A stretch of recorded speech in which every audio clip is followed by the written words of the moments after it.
Kastil Besi Hitam bab 1111 perbedaannya. Ketika Yue Peng meninju punggung Zhang Tai, Fang Xingyi dan semua orang di sisinya merasa itu tidak pantas. Namun, sudah terlambat bagi mereka untuk menghentikannya.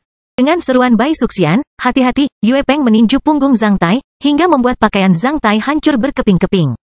Namun, Zhang Tai tetap tidak berubah. Tak lama setelah itu, Zhang Tai berbalik sambil menyeringai melengking. Detik berikutnya, Zhang Tai tiba-tiba menghilang. Sebelum Yue Peng meresponsnya, Zhang Tai telah dengan paksa menamparkan wajah Yue Peng, menyebabkan Yue Peng mengeluarkan seteguk darah dan gigi patah. Tangan Zhang Tai sangat kuat, selain itu, dia membalas terlalu cepat. Bahkan rekan-rekan Yue Peng belum pernah melihat bagaimana Zhang Tai tiba-tiba muncul di sisi Yue Peng dari jarak puluhan meter.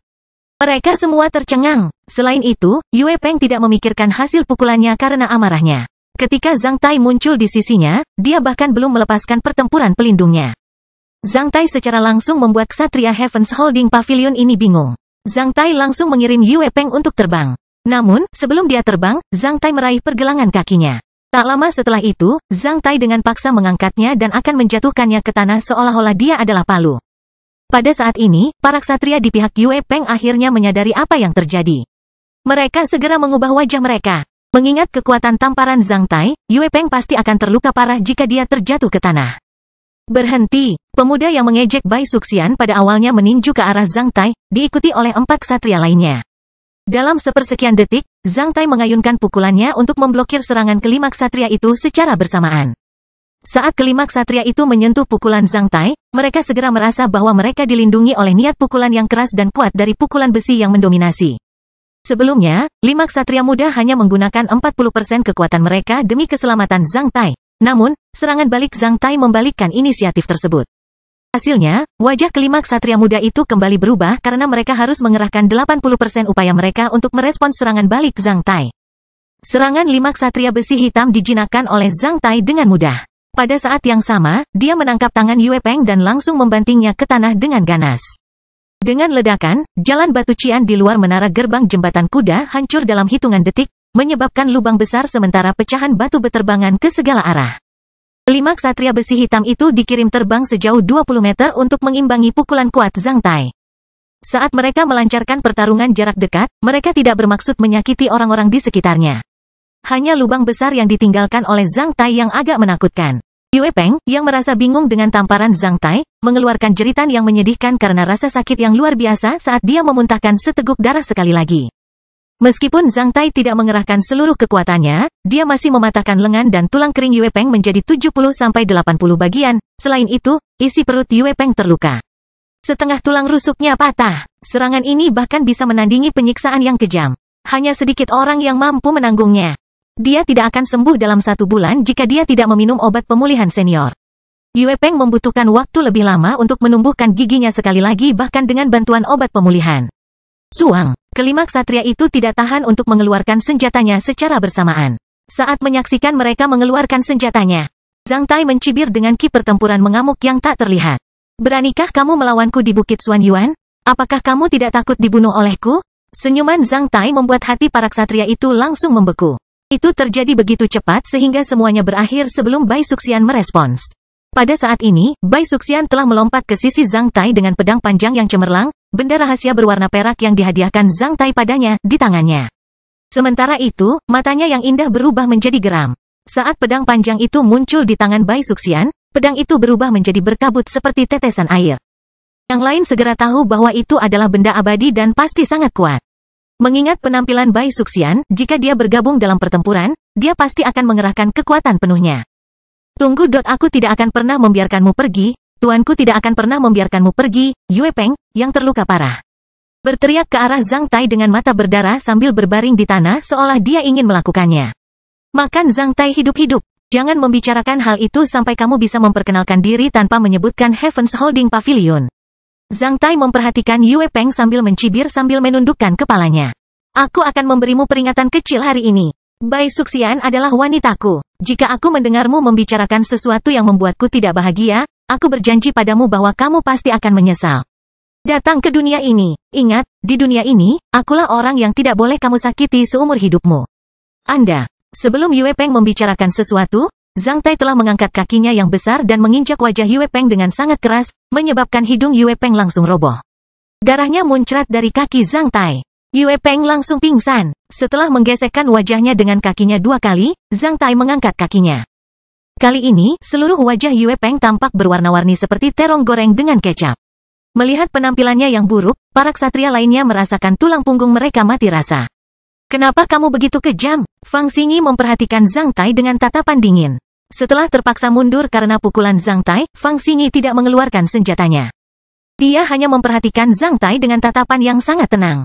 Apakah aku kejam? Zhang Tai menjawab sambil tersenyum tipis, jangan lupa bahwa dia memprovokasiku dan memulai serangan terlebih dahulu. Aku hanya membela diri. Jika dia adalah orang biasa, dia pasti sudah lama terbunuh oleh pukulan itu. Aku sudah menunjukkannya. Ampunilah dia karena kita semua adalah ksatria Hua dan perang suci akan datang. Setelah mengatakan itu, Zhang Tai langsung melihat ke arah menara gerbang jembatan kuda sambil tersenyum, Jenderal. Anda pasti sudah melihat apa yang terjadi di sini. Menurut hukum negara Taixia, saya sah bukan? Sejak mereka dibebaskan, Zhang Tai memperhatikan bahwa ksatria bumi yang menyelidiki mereka sedang mengawasi mereka dengan tenang di menara gerbang. Baru setelah Zhang Tai mengucapkannya, Fang Xingyi dan yang lainnya baru menyadari bahwa ada seseorang yang mengawasi mereka di menara gerbang tidak jauh dari mereka. Aku memang baru saja melihat apa yang terjadi. Orang ini menyerangmu lebih dulu. Sah-sah saja kau melancarkan serangan balik. Ksatria bumi mempertimbangkannya 2 kali sebelum menjawab Zhang Tai dengan tenang. Singkirkan pedangmu, ayo pergi. Zhang Tai menepuk punggung Bai Suxian saat dia langsung pergi bersama Bai Suxian. Setelah Zhang Tai pergi, ksatria bumi yang berada di menara gerbang jembatan kuda itu berkata pada Fang Xingyi dan yang lainnya, orang ini harus tetap di sini. Saat dia menyerang orang lain atas inisiatifnya sendiri di Bukit Xuanyuan, dia telah melanggar hukum di Bukit Xuanyuan. Hail, jika Anda tidak ingin orang ini mati di sini karena luka parah, Anda sebaiknya memperhatikan tuan dan tetuanya untuk membawanya pergi. Setelah mengatakan itu, beberapa tentara membawa Yue Peng yang dalam keadaan koma ke dalam menara gerbang di jembatan kuda. Para ksatria itu, terutama para ksatria pria saling bertukar pandang karena mereka semua terlihat frustrasi. Apa yang terjadi hari ini membuat mereka semua memahami sebuah kebenaran ksatria biasa sebaiknya tidak memamerkan kekuatan pertempuran mereka di Bukit Xuanyuan. Apalagi saat mereka melawan Zhang Tai di waktu yang sama tadi. Zhang Tai memberi mereka perasaan yang luar biasa dan dengan mudah mengirim mereka terbang hanya dengan 1 pukulan. Kekuatan tempur yang begitu besar sangat mengejutkan para ksatria muda itu. Setelah melihat sekeliling dengan tatapan buruk yang lain, seorang ksatria muda memaksakan senyum pahit sambil menghela nafas, aduh, tuan benar. Bukit Xuanyuan memang memiliki banyak pembangkit tenaga listrik. Aku tidak pernah membayangkan bisa menemui orang seperti itu. Seorang ksatria bumi yang menakutkan di sini. Dia hanya menggunakan 1 tangan untuk meredakan serangan dari 5 orang kami pada saat yang sama. Pantas saja rekan magang senior Yue Peng tidak dapat menahan serangan balik pria itu dan membuat semuanya datang. Sungguh seorang ksatria bumi, aku khawatir kita tidak bisa mengalahkannya bahkan jika kita membentuk 2 formasi pertempuran 3-1. Jangan berkecil hati, mengingat kekuatan bertarung orang itu.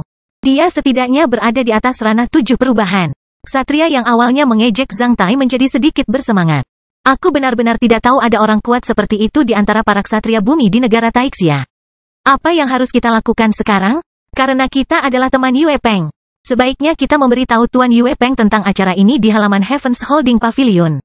Rekan magang junior, Yue Peng, selalu stabil dan bijaksana, bukannya tidak sabaran. Bagaimana dia bisa membuat kesalahan seperti itu hari ini? Mungkin rekan magang junior Yue Peng agak kuat. Lagi pula, dia menghadapi seorang ksatria bumi. Oleh karena itu, dia membuat kesalahan dalam berbicara. Dia memberitahu orang itu tentang sektenya untuk memperingatkannya. Setelah apa yang terjadi hari ini, semua orang yang hadir termasuk Fang Xingyi telah kehilangan minat pada tempat ini. Mereka kemudian pergi. Begitu pula dengan para penonton yang datang ke sini untuk ikut bersenang-senang dari jauh setelah mendengar suara tersebut. Tidak ada yang menyadari bahwa ksatria bumi itu hanya menatap punggung Zhang Tai dengan tatapan serius. Ksatria bumi ini menyentuh jimat alkemis senior di dadanya di dalam baju besinya. Dia mewarisinya dari nenek moyangnya. Fungsinya untuk mencegah pemakainya dipengaruhi oleh sebagian besar metode rahasia spiritual dan jiwa serta membantunya tetap waspada. Jimat itu bisa melindungi pemakainya, sementara itu, ia dapat merespons metode rahasia spiritual di sekitarnya dengan tajam. Ketika Zhang Tai menanyakan namanya pada Yue Peng, ksatria bumi ini jelas bisa merasakan jimatnya sedikit bergerak. Tak lama setelah itu, ksatria dari Heavens Holding Pavilion bernama Yue Peng secara langsung memberitahu ksatria bumi itu tentang sektenya. Lalu, Yue Peng digoda dengan tajam. Setelah distimulasi terlalu banyak, ksatria Heavens Holding Pavilion akhirnya dihasut. Dia meluncurkan pukulan ke arah punggung Ksatria Bumi itu. Namun, dengan kesempatan ini, Ksatria Bumi itu secara langsung melumpuhkan Ksatria dari pavilion induk surga ini dalam beberapa detik di depan semua orang, termasuk Ksatria Bumi di menara gerbang. Tanpa meninggalkan celah sama sekali. Jika Ksatria Bumi itu sudah memikirkan cara menghadapi Ksatria pavilion induk surga dengan kata-kata sejak dia berbalik dan menggunakan metode spiritual rahasia agar Ksatria pavilion induk surga menunjukkan kesalahannya secara tidak sadar, orang ini pasti sangat menakutkan. Dia pasti memiliki rencana yang luar biasa, kekuatan tempur, dan metode rahasia. Ksatria Bumi di menara gerbang merenung, jika bukan jimat alkemis leluhur berkualitas tinggi yang memperingatkanku tentang hal itu. Aku mungkin tidak tahu apa yang sebenarnya terjadi sampai sekarang. Para ksatria dari Kementerian Urusan Rekreasi yang menjaga kota Kekaisaran Kaisar, Bukit Xuanyuan, tidak berada di jalur yang sama dengan para ksatria dari 7 sekte teratas di negara Taixia. Sederhananya, di antara manusia, selain para ksatria dari 7 sekte teratas di negara Taixia yang dapat mengancam keamanan dan keselamatan kota Kekaisaran Kaisar, semua ksatria lainnya dikerdilkan di depan pusat kekuatan Kementerian Urusan Rekreasi.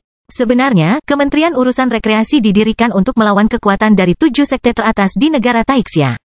Untuk tujuan ini, Ksatria Bumi dari penjaga kuda yang berada di bawah afiliasi Kementerian Urusan Rekreasi ini baru saja menikmati pertunjukan antara Zhang Tai dan ksatria dari Heavens Holding Pavilion secara. Setelah mempertimbangkannya sebentar, Ksatria Bumi ini melambaikan tangannya dan memanggil seorang ksatria bawahan. Dia membisikkan sesuatu kepada ksatria itu, yang mengangguk sebelum meninggalkan menara gerbang. Dalam waktu kurang dari 2 jam, sebelum Zhang Tai dan Bai Suxian kembali ke kediaman Lord Guangnan di Bukit Xuanyuan, suara retakan terdengar dari halaman Heavens Holding Pavilion di Bukit Xuanyuan. Pada saat yang sama, sebuah file tentang pertapa naga api muncul di meja Kementerian Urusan Rekreasi, salah satu dari 9 kementerian di negara Taixia secara diam-diam. Ketika berkas itu dengan tergesa-gesa dibawa ke sini oleh seorang ksatria dari Kementerian Urusan Rekreasi dalam sebuah pot perak yang tersegel, menteri dari Kementerian Urusan Rekreasi. Salah satu dari 9 kementerian di negara Taixia sedang minum teh dan mengobrol dengan seorang pria di pejabat kelas I. Seragam negara Taixia yang tampak kekuningan dan bermartabat di dalam ruangan sambil menikmati sinar bulan. Seragam resmi kelas 1 disulam dengan pixiu, mitos binatang buas yang juga disebut pemakan emas. Hewan itu dikelilingi oleh awan yang menguntungkan, salju, beras, jagung, gandum, millet, dan kacang-kacangan. Mereka yang akrab dengan pembentukan birokrasi negara Taixia pasti tahu bahwa dia adalah Menteri Keuangan, salah satu dari 9 menteri negara Taixia. Hanya setelah melirik pot rahasia tersegel yang dikirim oleh bawahan terpercaya dari Menteri Kementerian Urusan Rekreasi, Menteri Keuangan berdiri sambil tersenyum, Saudara Hanyuan. Saya tidak akan mengganggu Anda hari ini. Banyak kekuatan berkumpul di Bukit Xuanyuan, Kementerian Urusan Rekreasi mempunyai tanggung jawab yang besar. Karena Saudara Hanyuan mempunyai urusan masyarakat yang harus diselesaikan, saya tidak akan menyia-nyiakan waktu Anda. Saya harus kembali ke rumah saya sekarang. Benar, Saudara Zheng Fang, saya harap Anda dapat memberikan perhatian khusus pada hal itu.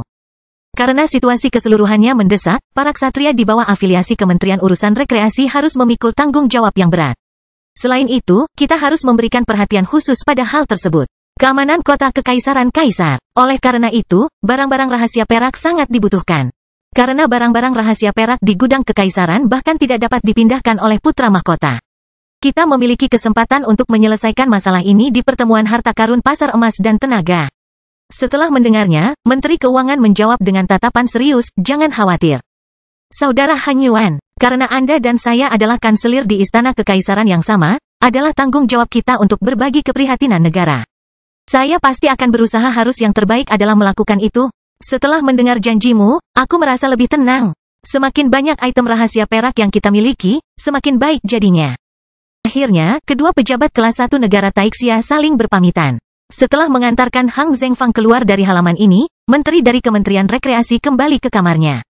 Menteri Kementerian Rekreasi memiliki janggut yang indah, alis yang ramping dan panjang serta 2 pupil di setiap matanya, yang terlihat cukup bermartabat. Setelah kembali ke kamarnya, Menteri Rekreasi duduk di kursinya dengan mata tertutup selama 2 menit. Setelah itu, Menteri melirik ke arah bawahan terpercaya yang berdiri di ruangan itu dengan tenang sebelum bertanya dengan tenang, ada apa? Jenderal penjaga kuda mengirimkan file rahasia ke sini. Ah, kasus tentang Li Xiong Tao, Menteri Kementerian Rekreasi langsung tertarik, berikan padaku. Setelah mengambil pot itu, Menteri merobek segel khusus dan melihat sepotong kecil kristal di dalamnya. Setelah memegangnya dan menontonnya beberapa detik, mata menteri berbinar. Setelah beberapa saat, dia memperlihatkan senyuman aneh. Aku tidak menyangka ada sosok seperti itu. Menarik. Kastil Besi Hitam bab 1112, buah yang telah lama hilang. 3 jam kemudian, ketika Zhang Tai dan Bai Suxian kembali ke istana Lord Guangnan di Bukit Xuanyuan, hari sudah gelap. Mereka kembali dengan taksi berbahan bakar alkohol di Bukit Xuanyuan. Kota ini cukup makmur dengan cahaya lampu malam di luar kendaraan seolah-olah itu adalah kota dengan kehidupan malam gay. Di dalam kendaraan, suasana hati Bai Suxian sedang lesu sejak dia naik ke dalam kendaraan. Melihat pemandangan malam di luar kendaraan, dia mungkin sedang memikirkan sesuatu dengan tenang.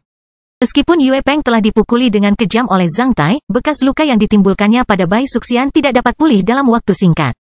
Zhang Tai cukup mengenal wanita. Wanita manapun terkadang perlu diam, tidak peduli seberapa aktifnya dia, wanita manapun akan merasa tidak berdaya tidak peduli seberapa tegasnya dia. Oleh karena itu, dia tidak mengatakan apapun saat ini. Sebaliknya, dia membiarkan Bai Suxian bersandar di bahunya dengan tenang sambil memperhatikan lalu lintas yang padat di jalan. Bai Suxian mungkin sedang memikirkan pengalaman emosionalnya sebelumnya. Sebaliknya, meskipun Zhang Tai juga menyaksikan pemandangan malam di luar kendaraan, ia membayangkan pemandangan di kota kekaisaran Kaisar, Bukit Xuanyuan. Selama hari-hari ini di Bukit Xuanyuan, Zhang Tai telah menerima banyak informasi intelijen. Dia merasa seperti seekor laba-laba yang diam-diam menganyam jaring di kegelapan. Dia berpikir untuk menggulingkan orang yang menjabat sebagai salah satu dari 9 menteri di negara Taixia, ahli hukum emas dan kekuasaan dan pendiri gereja Heaven's Reaching. Akan lebih baik jika dia bisa membunuh Bestard itu sehingga menimbulkan kerugian besar pada pasukannya dan partai Gobling pada saat yang bersamaan. Dengan lawan yang begitu kuat di hatinya, Zhang Tai sudah lama melupakan masalah yang disebabkan oleh ksatria pria dari Heaven's Holding Pavilion. Di masa lalu, jika dia menyinggung seorang ksatria dari Heaven's Holding Pavilion, itu akan menjadi peristiwa besar yang akan membuatnya tidak bisa tidur semalaman dan kehilangan nafsu makannya. Sebaliknya, itu hanyalah masalah kecil bagi Zhang Tai. Sejak awal, Zhang Tai terus mengawasinya. Semua gerakannya berada di bawah kendali Zhang Tai. Mungkin, Zhang Tai tidak menyadari bahwa dia sudah berbeda dari sebelumnya. Dia secara bertahap memiliki temperamen mendalam yang mendominasi yang membuat para ksatria biasa merasa kagum. Ia juga dimiliki oleh banyak gubernur provinsi dan jenderal Ceji di seluruh negara Taixia. Tanpa temperamen yang begitu galak dan bermartabat, bagaimana mungkin seorang ksatria bumi bisa mendominasi provinsi di negara Taixia, memerintahkan begitu banyak ksatria besi hitam, dan menakuti begitu banyak ksatria bumi? Ketika kendaraan tiba di gerbang istana Lord Guangnan di Bukit Xuanyuan di mana beberapa lentera merah digantung di pemandangan malam menerangi sekeliling gerbang, Zhang Tai melemparkan koin emas ke arah pengemudi dan memintanya untuk menyimpan kembaliannya. Setelah itu, dia membuka pintu dan turun dari kendaraan bersama Bai Suxian. Melihat Zhang Tai dan Bai Suxian kembali, beberapa penjaga di luar gerbang buru-buru membuka gerbang dan menyapa mereka. Selama Zhang Tai berada di istana ini, semua orang di istana ini hampir memperlakukannya sebagai calon menantu Lord Guangnan dengan sangat hormat. Segera setelah kedua orang itu memasuki gerbang, Paman Zong maju untuk menyambut mereka. Saat ini, dengan efek dari resep pertama Zhang Tai, Paman Zong merasa cukup baik karena toksisitas parasit sihir emas yang rusak di dalam tubuhnya dibatasi untuk pertama kalinya. Dia tidak batuk lagi, selain itu, wajahnya memerah. Dia tampak jauh lebih baik secara rohani. Oleh karena itu, dia mulai lebih percaya diri dengan resep Zhang Tai. Saat melihat ekspresi lelah Bai Suxian dan lubang besar di punggung Zhang Tai, Paman Zong terkejut dan langsung mengubah wajahnya. Nona, Childe Cui, apa yang terjadi? Tidak ada apa-apa, kami bertemu dengan seorang Bestard buta. Paman Zong, apakah kamu tahu kediaman Pavilion Heaven's Holding di Bukit Xuanyuan? Zhang Tai bertanya sambil tersenyum. Ya saya tahu, Paman Zong, setelah beberapa saat, tolong minta seseorang mengirimkan pakaian ini ke Pavilion Heaven's Holding. Suruh dia memberitahu mereka bahwa itu dari pertapa naga api. Ada lubang besar di bagian belakang pakaian Zhang Tai yang disebabkan oleh pukulan Yue Peng. Orang bijak pasti paham apa yang terjadi saat melihat lubang ini. Sebenarnya, Zhang Tai sengaja membuat lubang besar di bagian belakang pakaiannya. Jika seorang ksatria besi hitam berani menyerang seorang ksatria bumi dari punggungnya atas inisiatifnya sendiri, itu tidak ada bedanya dengan mencari kematian di mana saja, apalagi di Bukit Xuanyuan. Mengirim pakaiannya ke Heaven's Holding Pavilion, Zhang Tai ingin memberitahu mereka bahwa dia telah menunjukkan belas kasihannya kepada Yue Peng hari ini. Heaven's Holding Pavilion harus menerima hasil ini bagaimanapun caranya. Meskipun Heaven's Holding Pavilion adalah sesuatu yang hebat, mereka tidak akan pernah bisa membiarkan bawahan ksatria besi hitam menindas seorang ksatria bumi dengan santainya. Bahkan keluarga kerajaan di negara Taixia tidak bisa melakukan hal itu, apalagi Pavilion Heaven's Holding. Seorang ksatria bumi dapat menentukan nasib ratusan juta orang di beberapa benua. Bagaimana seorang ksatria bumi bisa dengan mudah dipermalukan? Setelah mendengar kata-kata Zhang Tai, Paman Zong mengerti kira-kira apa yang terjadi. Dia mengangguk sebelum melirik Bai Suxian beberapa kali. Nona, apakah Anda ingin makan malam hari ini? Tidak perlu, aku sedikit lelah. Aku ingin istirahat di kamarku. Bai Suxian memberitahu Paman Zong dan Zhang Tai. Setelah mengatakan itu, ia tersenyum ke arah Zhang Tai dengan enggan. Kau belum makan, kalau kau mau, makanlah. Aku tidak nafsu makan hari ini. Biarkan yang lalu berlalu, sudahlah. Setelah 1 hari disiksa, sebaiknya kamu beristirahat dengan baik. Zhang Tai memberitahunya sambil menepuk bahu harum Bai Suxian 2 kali. Ketika mereka berbicara, mereka telah sampai di air mancur di Manor. Halaman Bai Suxian berada di sisi lain. Oleh karena itu, setelah memperhatikan Zhang Tai dan Paman Zong, dia kembali ke kamarnya sendirian. Melihat punggung Bai Suxian, mata Paman Zong penuh kekhawatiran. Bai Suxian cukup bahagia hari ini. Mengapa dia tiba-tiba menjadi tidak bahagia hari ini? Apa yang terjadi dengan Nona? Paman Zong menanyakan hal itu secara langsung kepada Zhang Tai. Sambil menyentuh kepalanya yang botak, Zhang Tai menjawab, tidak apa-apa, biarkan saja dia sendirian selama beberapa waktu. Apakah dia tersinggung oleh orang-orang di Heaven's Holding Pavilion? Paman Zong bertanya dengan sedikit marah, rumah Tuan Guangnan kami tidak bisa ditindas oleh orang lain di negara Taixia. Di perbatasan selatan negara Taixia, Tuan Guangnan kami dianugerahi lebih dari 100 kota.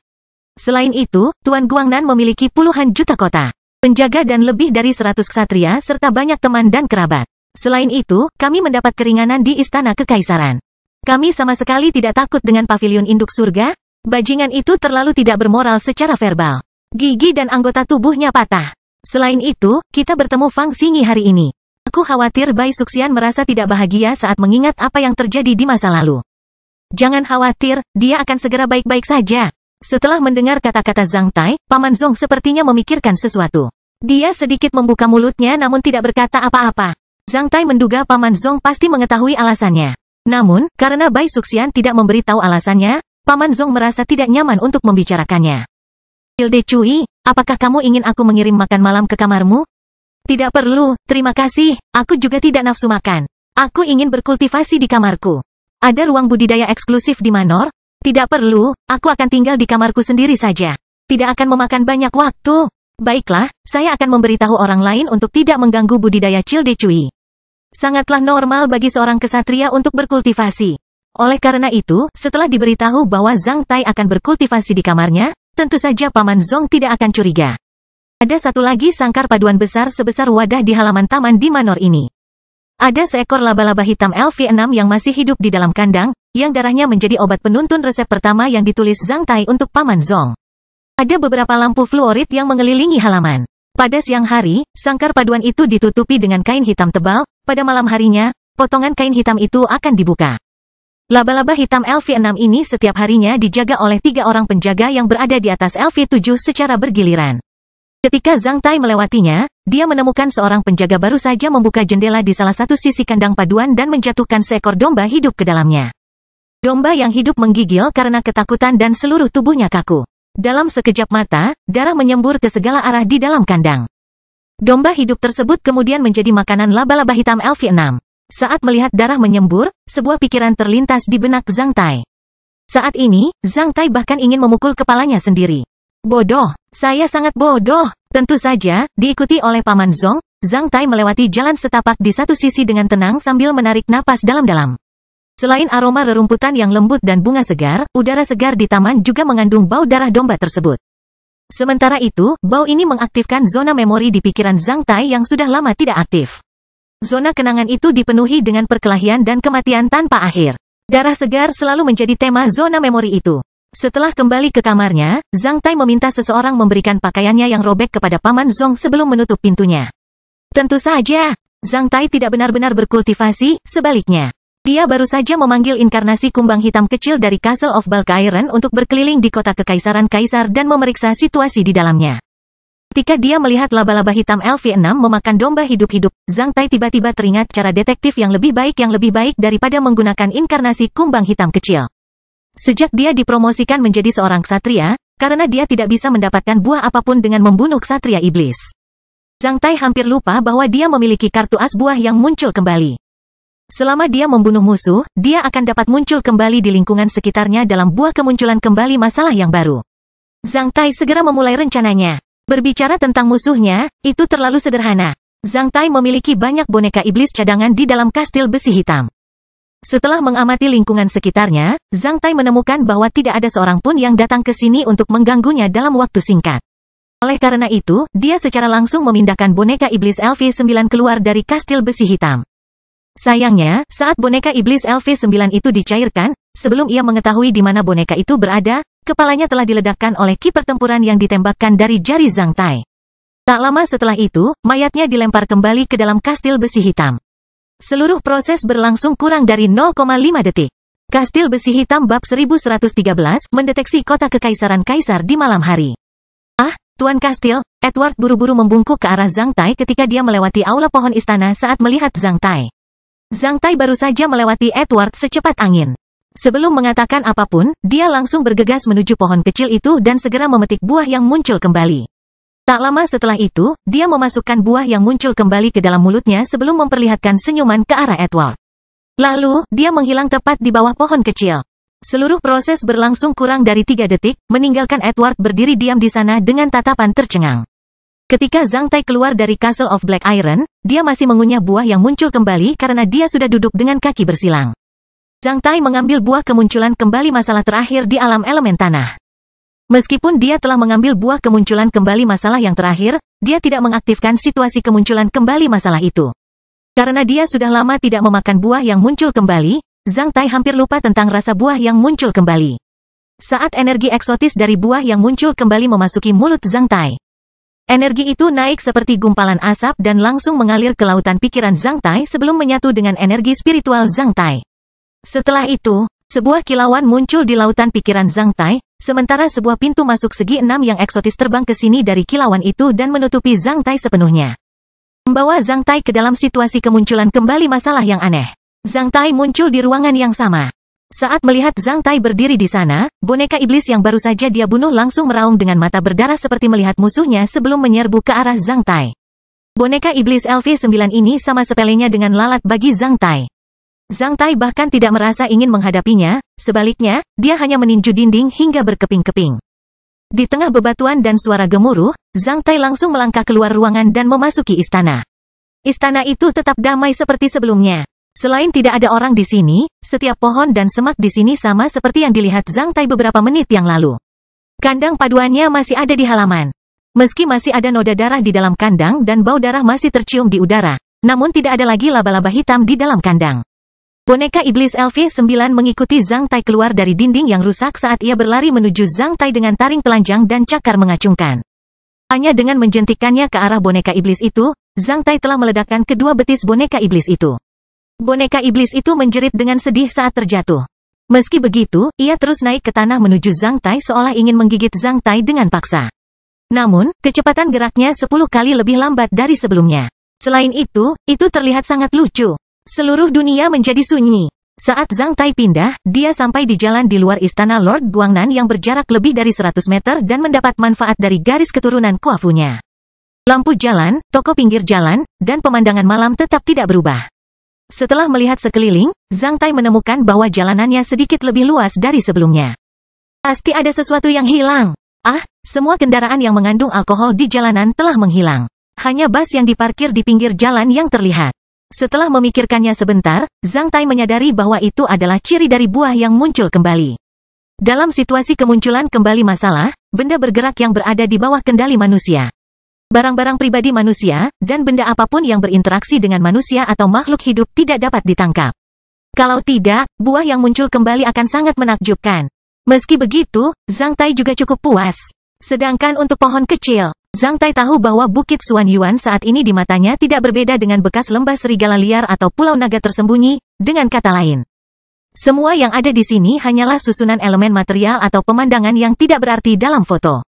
Dengan sekali klik, semua pemandangan, termasuk anak laki-laki tampan, cantik, jelek, emas, perak, tembaga, besi, perhiasan, dan limbah akan disimpan. Saat menyaksikan Bukit Suan Yuan yang benar-benar terbuka dan kosong, Zhang Tai merasa sedikit bersemangat seolah-olah dia sedang melakukan pemeriksaan di depan umum. Zhang Tai mulai berlari cepat menuju kota kekaisaran kaisar. Dengan pengaruh garis keturunan Kuafu, meskipun Zhang Tai tidak bisa terbang, namun ia masih bisa bergerak secepat angin dan petir di tanah. Dalam setiap langkahnya, dia bisa bergerak ratusan meter. Kecepatan seperti itu bahkan sedikit lebih cepat dari kecepatan terbang ksatria pada umumnya. Setelah berlari selama 2 menit, Zhang Tai menjadi sangat bersemangat. Sambil meraung, dia segera melompat ke atap sebuah bangunan pinggir jalan dan mulai berlari di sepanjang atap bangunan tersebut. Di bawah 2 bulan yang terang, Zhang Tai melompati atap bangunan di Bukit Xuanyuan secepat meteor, meninggalkan bangunan pinggir jalan dan jalanan dengan cepat. Kadang-kadang, Zhang Tai bahkan menghancurkan atap bangunan itu jika dia menggunakan terlalu banyak kekuatan pada kakinya. Namun, tidak ada yang akan menuntut kompensasi untuknya jika masalah muncul kembali. Jarak linier antara kediaman Lord Guangnan dan jembatan kuda lebih dari 90 mil. Dalam waktu kurang dari 10 menit, Zhang Tai sudah terjatuh ke menara gerbang di ujung jembatan Horse Bridge dengan keras. Berdiri di puncak menara gerbang, Zhang Tai merasakan angin dingin bertiup. Meski ada riak di sungai air emas, menara gerbangnya masih kosong. Bahkan tidak ada penjaga atau kesatria di dalamnya. Setelah mengidentifikasi orientasinya, Zhang Tai melompat sekali lagi dan mendarat di struktur baja besar jembatan kuda. Hanya setelah beberapa langkah, dia sudah bergegas melewati jembatan kuda dan memasuki wilayah kota Kekaisaran Kaisar. Kota Kekaisaran Kaisar di Bukit Xuanyuan pada dasarnya tidak terlihat berbeda dari tempat-tempat lain di Bukit Xuanyuan. Bangunan pinggir jalan lebih rapi, selain itu, tempat tinggal dan papan nama badan otoritas pusat di negara Taixia dapat dilihat di mana-mana di seluruh kota Kekaisaran Kaisar. Semua tempat ini luar biasa dan khusyuk. Bahkan halaman di kota Kekaisaran Kaisar tampak istimewa. Jika Bukit Xuanyuan dianggap sebagai tanah di kaki Kaisar Xuanyuan, maka kota Kekaisaran Kaisar hampir dapat dianggap sebagai tanah di bawah pengawasan Bukit Xuanyuan. Saat Zhang Tai berlari, dia terus mengingat peta kota Kekaisaran Kaisar di Bukit Xuanyuan. Meskipun rakyat jelata tidak bisa memasuki kota Kekaisaran Kaisar, peta kota Kekaisaran Kaisar bukanlah sesuatu yang rahasia. Bahkan lokasi istana kekaisaran ditandai di peta, belum lagi pusat kediaman lembaga otoritas, istana dari 3 kanselir teratas dan 9 menteri. Beberapa menit kemudian, Zhang Tai mendarat di depan gerbang sebuah istana besar. Dia mengangkat kepalanya dan melihat kata-kata emas di atas gerbang istana Menteri Keuangan. Ada singa tembaga di luar gerbang istana ini. Langkah kaki itu terbuat dari batu giok putih. Selain itu, 4 lentera digantung di atas gerbang. Selain 1 pintu masuk utama di tengah, ada 2 pintu masuk kecil di kedua sisinya. Ketiga pintu masuk di gerbang itu tertutup rapat. Setelah melihatnya, Zhang Tai menggelengkan kepalanya. Setelah itu, dia berjalan ke tangga batu giok dan naik ke depan pintu masuk utama. Hanya dengan 1 tendangan, dia telah meledakkan gerbang yang tertutup itu. Setelah itu, dia masuk ke dalam. Rumah Menteri Keuangan mencakup lebih dari 60.000 meter persegi. Isinya paviliun, teras tepi sungai, ruang terbuka, bebatuan, taman, dan kolam renang. Zhang Tai mulai berkeliling istana dengan santai seperti turis yang penasaran. Dengan mata bunga teratai, Zhang Tai bisa melihat semuanya dengan jelas di istana. Ada 3 bangunan bawah tanah di Manor, sebuah rumah es yang berisi banyak es batu. Sebuah gudang bawah tanah yang berisi banyak minuman dan ruang budidaya untuk para ksatria yang berisi matriks pengumpul elemen senior. Selain itu, ada 2 terowongan rahasia di mana orang dapat mengakses istana Menteri Keuangan secara diam-diam.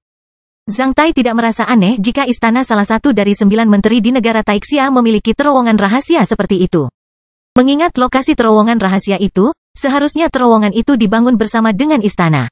Karena sebagian besar orang yang tinggal di istana ini adalah pelayan dan penjaga, kamar mereka di atas tanah bukanlah sesuatu yang istimewa. Di antara ruangan-ruangan di atas tanah, terdapat 2 bangunan yang terlihat seperti gudang pribadi. Beberapa perhiasan dan koin emas ada di dalam 2 bangunan tersebut. Meskipun benda-benda itu sangat berharga dan langka, namun benda-benda itu tidak ada nilainya bagi Zhang Tai jika ada masalah yang muncul kembali. Tidak ada yang menarik perhatian di kamar tuan rumah ini. Setelah melihat sekeliling dengan serius di dalam istana, Zhang Tai akhirnya sampai ke ruang kerja di sisi kolam bunga teratai. Penelitian ini tidak berskala besar, namun, suasananya cukup tenang dan rapi. Saat Zhang Tai memasukinya, dia melihat kaligrafi berharga di dinding, yang berisi 2 kata yang terbaik. Tanda tangan kaligrafinya adalah pertapa gunung yang ditulis oleh air mendengar di bulan penyembunyian naga, tahun Kuimu. Di samping tanda tangan itu, ada segel pribadi kecil, yang berisi 3 karakter segel kecil Han Zhengfang 1.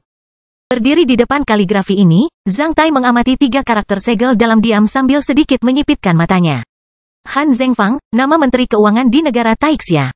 Pertapa gunung pendengaran air pasti merupakan sebutan elegan bagi Han Zhengfang. Di antara tokoh-tokoh terkemuka di negara Taixia, sebutan elegan sangat populer. Kronologi tradisional Tiongkok juga dikenal sebagai batang dan cabang. Jika belum mempelajarinya sebelumnya, Zhang Tai mungkin tidak tahu tahun mana yang dimaksud dengan tahun Kuichu. Tahun Kuichu terbaru seharusnya menjadi tahun ke-891 dalam kalender besi hitam. Setiap sirkulasi berisi 60 tahun. Mengingat tampilan kaligrafi ini, seharusnya dibuat pada tahun ke-891 kalender besi hitam. Bulan menyembunyikan naga seharusnya mengacu pada bulan November. Jika belum mengetahui identitas lain dari Han Zhengfang, Zhang Tai tidak akan terlalu memperhatikan kaligrafi ini. Setelah mengetahui bahwa dia adalah penguasa gereja pencapaian surga dan berkolusi dengan para iblis, Zhang Tai bisa mempunyai perasaan yang berbeda mengenai kaligrafi ini. Tahun ke-891 dalam kalender besi hitam seharusnya menjadi tahun pecahnya Perang Suci. Jika Han Zhengfang meninggalkan kaligrafi ini pada saat itu akan sangat berarti. Yang terbaik, naga yang bersembunyi, menarik. Pria yang ambisius, Zhang Tai menyeringai, aku akan mengubah naga persembunyian yang ambisius ini menjadi ular mati. Setelah melihat kaligrafi ini sebentar, Zhang Tai datang ke depan rak buku. Sebagian besar buku di rak buku adalah karya dan puisi politik dan sejarah. Tidak ada trik dalam buku-buku itu. Setelah melihat sekeliling mereka, Zhang Tai berjalan menuju meja di sana. Di salah satu sisi meja terdapat kuas tulis, tongkat tinta, kertas, dan batu tinta. Ada map emas halus di atas meja yang berisi banyak kartu nama dan kartu undangan, yang telah diatur dengan baik oleh bawahan terpercaya Han Zhengfang untuk seleksi Han Zhengfang. Zhang Tai mengambil kartu undangan di bagian atas dan membukanya. Surat itu dikirim oleh Menteri Urusan Rekreasi, yang mengundang Han Zhengfang ke pesta 3 hari yang lalu. Menurut tanggalnya, mereka akan bertemu satu sama lain hari ini. Melihat map emas di atas meja, mata Zhang Tai tiba-tiba berbinar, jika aku bisa mendapatkan buah yang muncul kembali setiap hari. Bukankah aku akan mengetahui jejak Han Zhengfang di kota kekaisaran kaisar terlebih dahulu? Kastil Besi Hitam bab 1114, kabut di Istana Kekaisaran. Setelah mencari-cari di kediaman Menteri Keuangan dengan hati-hati, Zhang Tai pergi dan berjalan ke jalan di luar dengan jujur. Sudah lebih dari 2 jam sejak dia memasuki Kastil Besi Hitam. Zhang Tai mengingat kembali peta kota kekaisaran sang kaisar, sementara sebuah keinginan tiba-tiba muncul di benaknya. Saya penasaran dengan tampilan Istana Kekaisaran Xuanyuan. Tak lama setelah tingkah ini, tingkah lain muncul. Bai Suxian memberitahuku bahwa ada pavilion koleksi keterampilan pertempuran di Istana Kekaisaran Xuanyuan, yang berisi puluhan ribu metode rahasia. Hanya sebagian dari keluarga kekaisaran yang bisa memasukinya. Bagaimana jika saya bisa memasukinya? Jantung Zhang Tai berdebar kencang. Zhang Tai juga merasa sedikit ragu. Bagaimanapun, itu bukanlah hal biasa melainkan Istana Kekaisaran Bukit Xuanyuan. Zhang Tai tidak yakin apakah ada efek sampingnya jika dia memasuki pavilion koleksi keterampilan pertempuran di Istana Kekaisaran untuk mempelajari beberapa keterampilan pertempuran rahasia. Dia sudah memiliki terlalu banyak musuh kuat seperti gereja yang mencapai surga, partai Goblin, dan iblis. Jika Zhang Tai menyinggung keluarga kekaisaran di negara Taixia, maka dia akan berada dalam situasi yang lebih buruk. Selain itu, di hati setiap orang Hua, Istana Kekaisaran Bukit Xuanyuan, juga kediaman Kaisar Xuanyuan cukup sakral. Itu adalah jantung dari seluruh rakyat Hua. Bahkan jika dia masuk ke dalam situasi munculnya kembali masalah, Zhang Tai masih tidak yakin tentang hal itu. 2 suara terdengar di benak Zhang Tai pada saat yang sama. Satu suara mendorongnya untuk pergi ke sana karena tidak ada yang akan mengetahuinya. Suara lain membujuknya untuk tidak pergi ke sana demi menghormati Kaisar Xuanyuan. Orang yang paling terhormat di antara manusia dan keluarga kekaisaran di negara Taixia. Setelah berjuang di dalam selama beberapa detik, Zhang Tai akhirnya mengertakkan gigi sambil berkata, terserah, aku akan melihat ke dalam. Aku tidak akan menyentuh barang-barang di dalam Istana Kekaisaran kecuali jika diperlukan. Setelah bergumam pada dirinya sendiri, Zhang Tai menjadi tegas dan segera melesat menuju Istana Kekaisaran. Di kota Kekaisaran Kaisar, 12 jalan yang menghubungkan 12 jembatan di atas sungai air emas dapat mengarah ke pinggiran Istana Kekaisaran. Istana Kekaisaran Negara Taixia adalah wilayah melingkar di inti Bukit Xuanyuan, yang radiusnya 6 mil. Oleh karena itu, luas seluruh Istana Kekaisaran adalah 113 mil persegi, bahkan lebih besar dari kota kecil. Zhang Tai cukup penasaran dengan koleksi di Istana Kekaisaran Negara Taixia. Ketika dia tiba di pusat Bukit Xuanyuan dengan kecepatan penuh, Zhang Tai sangat terkejut dengan apa yang dia lihat di depannya. Di peta, dia seharusnya sudah sampai di lokasi Istana Kekaisaran Bukit Xuanyuan. Selain perkemahan dan alun-alun, terdapat juga sungai sabuk giok selebar 50 meter di sekitar Istana Kekaisaran. Namun, lokasi Istana Kekaisaran ditutupi kabut hitam pekat di depan Zhang Tai. Bahkan dengan efek mata bunga teratai, Zhang Tai tidak bisa melihat apapun di balik kabut hitam pekat, apalagi tembok atau Istana Kekaisaran. Zhang Tai berusaha memasuki kegelapan pekat, namun, terdapat perlawanan besar di tepi kabut hitam. Zhang Tai tidak bisa mendekatinya, tidak peduli seberapa besar kekuatan yang dia keluarkan. Apa yang salah? Zhang Tai menjadi sangat terkejut. Karena dia mengalami masalah yang muncul kembali, ini adalah pertama kalinya dia menghadapi situasi seperti itu. Tentu saja, istana kekaisaran negara Taixia tidak boleh menjadi kabut hitam. Bangunan di dalam kabut hitam pasti tidak terwujud karena suatu alasan. Zhang Tai berlari mengitari lokasi istana kekaisaran dengan kecepatan penuh dan menemukan bahwa lokasi itu sepenuhnya tertutup oleh kabut hitam. Ketika Zhang Tai menghentikan langkahnya dalam situasi kemunculan kembali masalah dan memikirkan alasan dari situasi khusus ini, telinganya tiba-tiba bergerak. Tak lama setelah itu, situasi kemunculan kembali masalah pecah menjadi titik terang. Zhang Tai, yang duduk di tempat tidur dengan kaki bersilang, langsung membuka matanya. Suara keras bang, bang, bang terdengar dari luar. Zhang Tai bangkit dan berjalan ke sana untuk membuka pintu. Bai Suxian berdiri di luar pintu dengan rok malam putih. Zhang Tai tidak tahu mengapa dia tiba-tiba datang ke sini. Saat melihat Zhang Tai, Bai Suxian langsung memeluknya erat sambil membenamkan wajahnya ke dada Zhang Tai. Dalam sepersekian detik, Zhang Tai merasakan pakaian di dadanya basah oleh air mata Bai Suxian.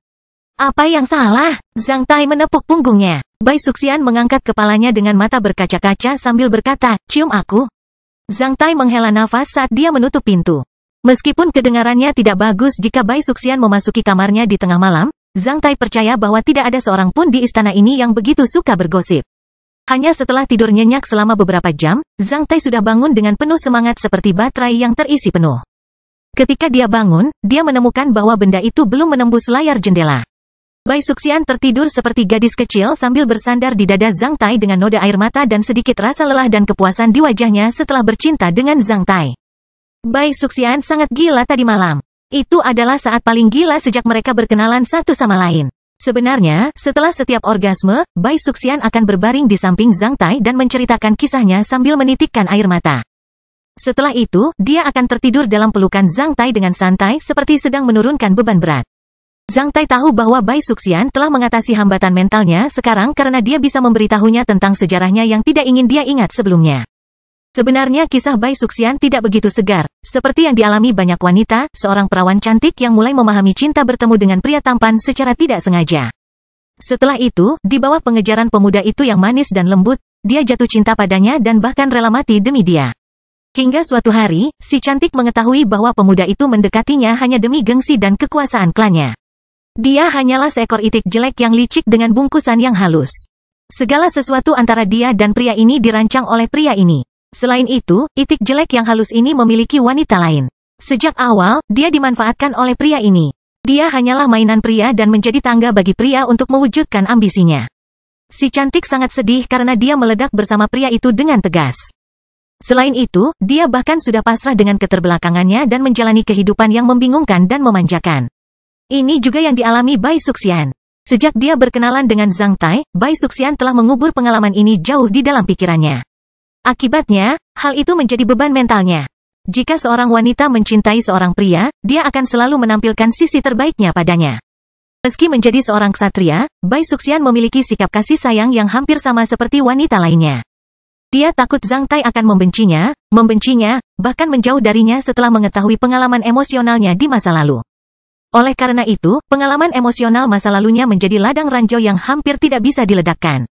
Sebenarnya, Bai Suxian meledakkan ladang ranjau di hatinya di sisi Zhang Tai tadi malam. Dia membeberkan semua rahasianya kepada Zhang Tai. Sambil memperhatikan Bai Suxian sebentar, Zhang Tai bangkit dengan tenang untuk berjaga-jaga jika mengganggu Bai Suxian. Setelah bangun, Zhang Tai datang ke balkon di luar kamar tidur dengan mengenakan piyama dan mengamati taman di istana yang dihiasi lampu dan kontur Bukit Xuanyuan di kejauhan dengan tenang. Setelah mengingat kembali pengalaman emosional Bai Suxian, Zhang Tai akhirnya menghela nafas. Dibandingkan cintanya pada Nona Daina, pengalaman emosional Bai Suxian lebih simpatik.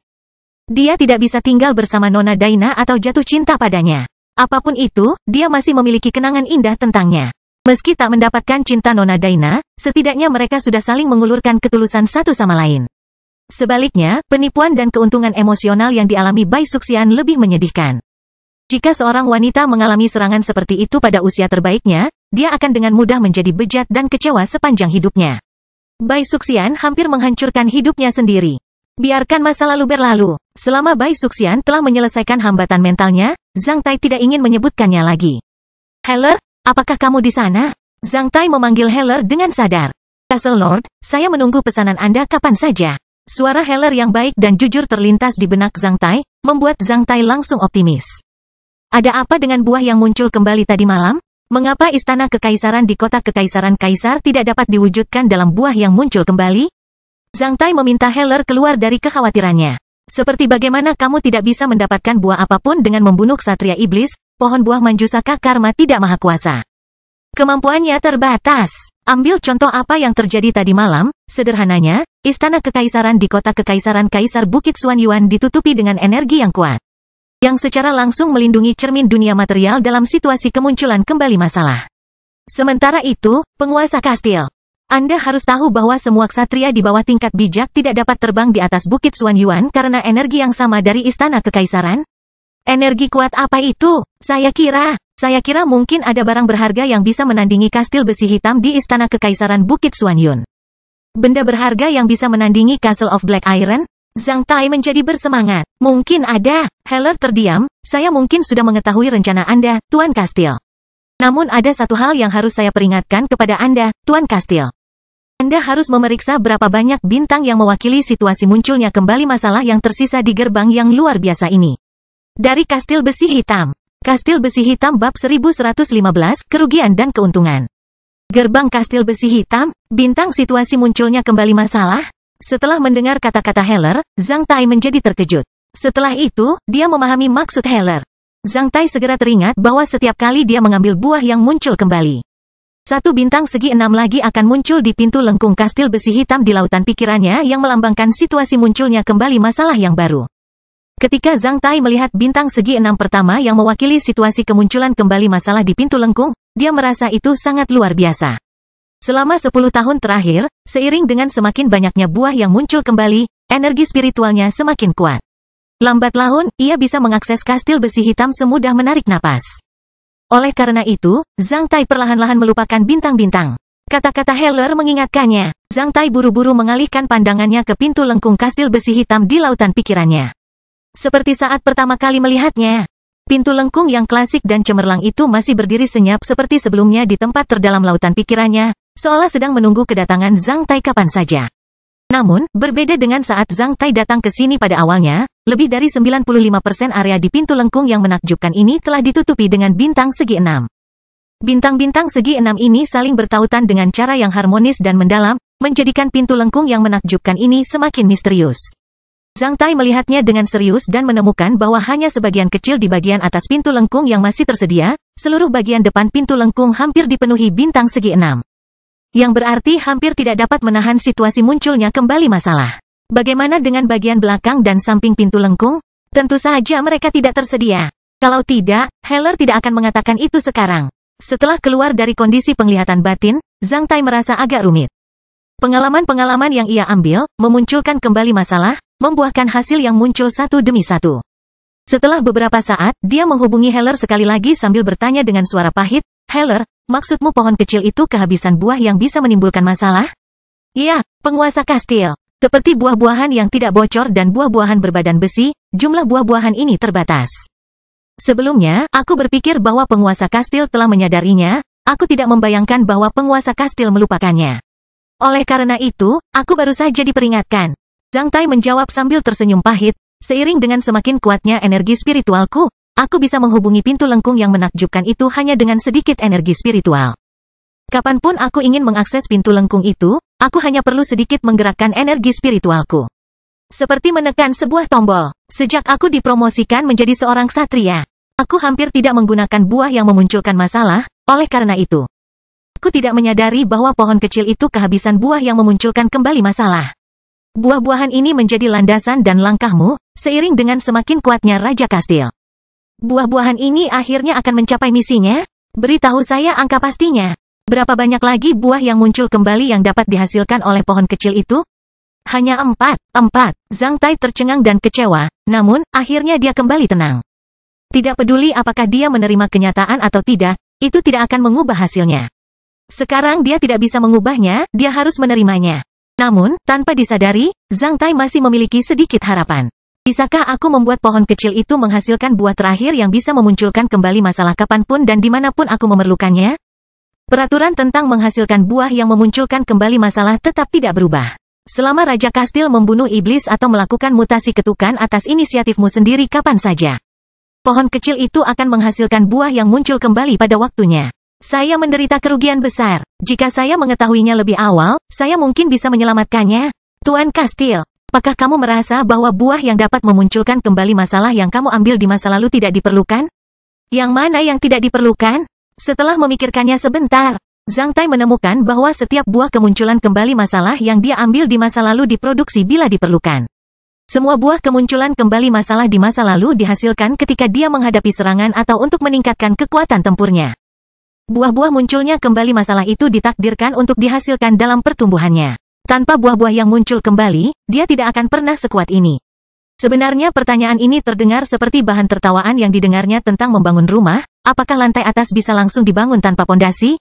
Tentu saja tidak. Tidak mungkin. Tanpa akumulasi kekuatan tempur yang diberikan oleh buah-buahan yang muncul kembali sebelumnya, dia akan melakukan segalanya dengan sia-sia.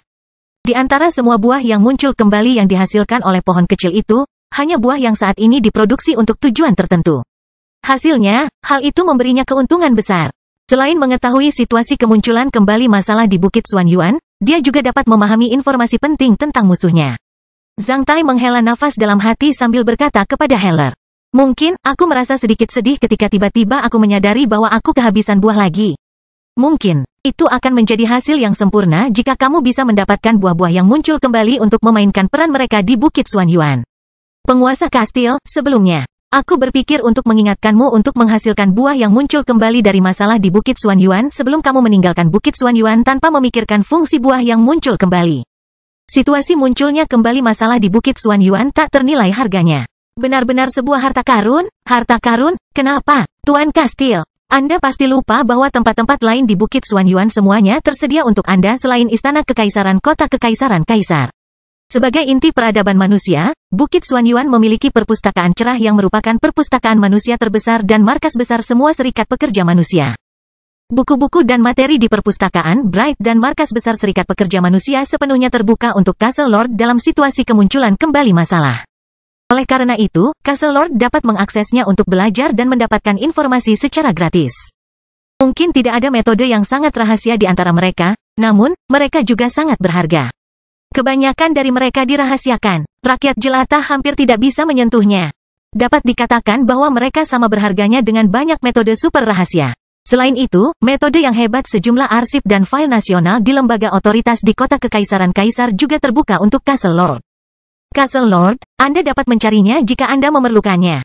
Mengingat hal ini, meskipun Castle Lord tidak dapat memperoleh apapun dalam perjalanan ini ke Bukit Xuanyuan, kamu telah menuai banyak hal dengan bantuan buah pemunculan kembali masalah ini.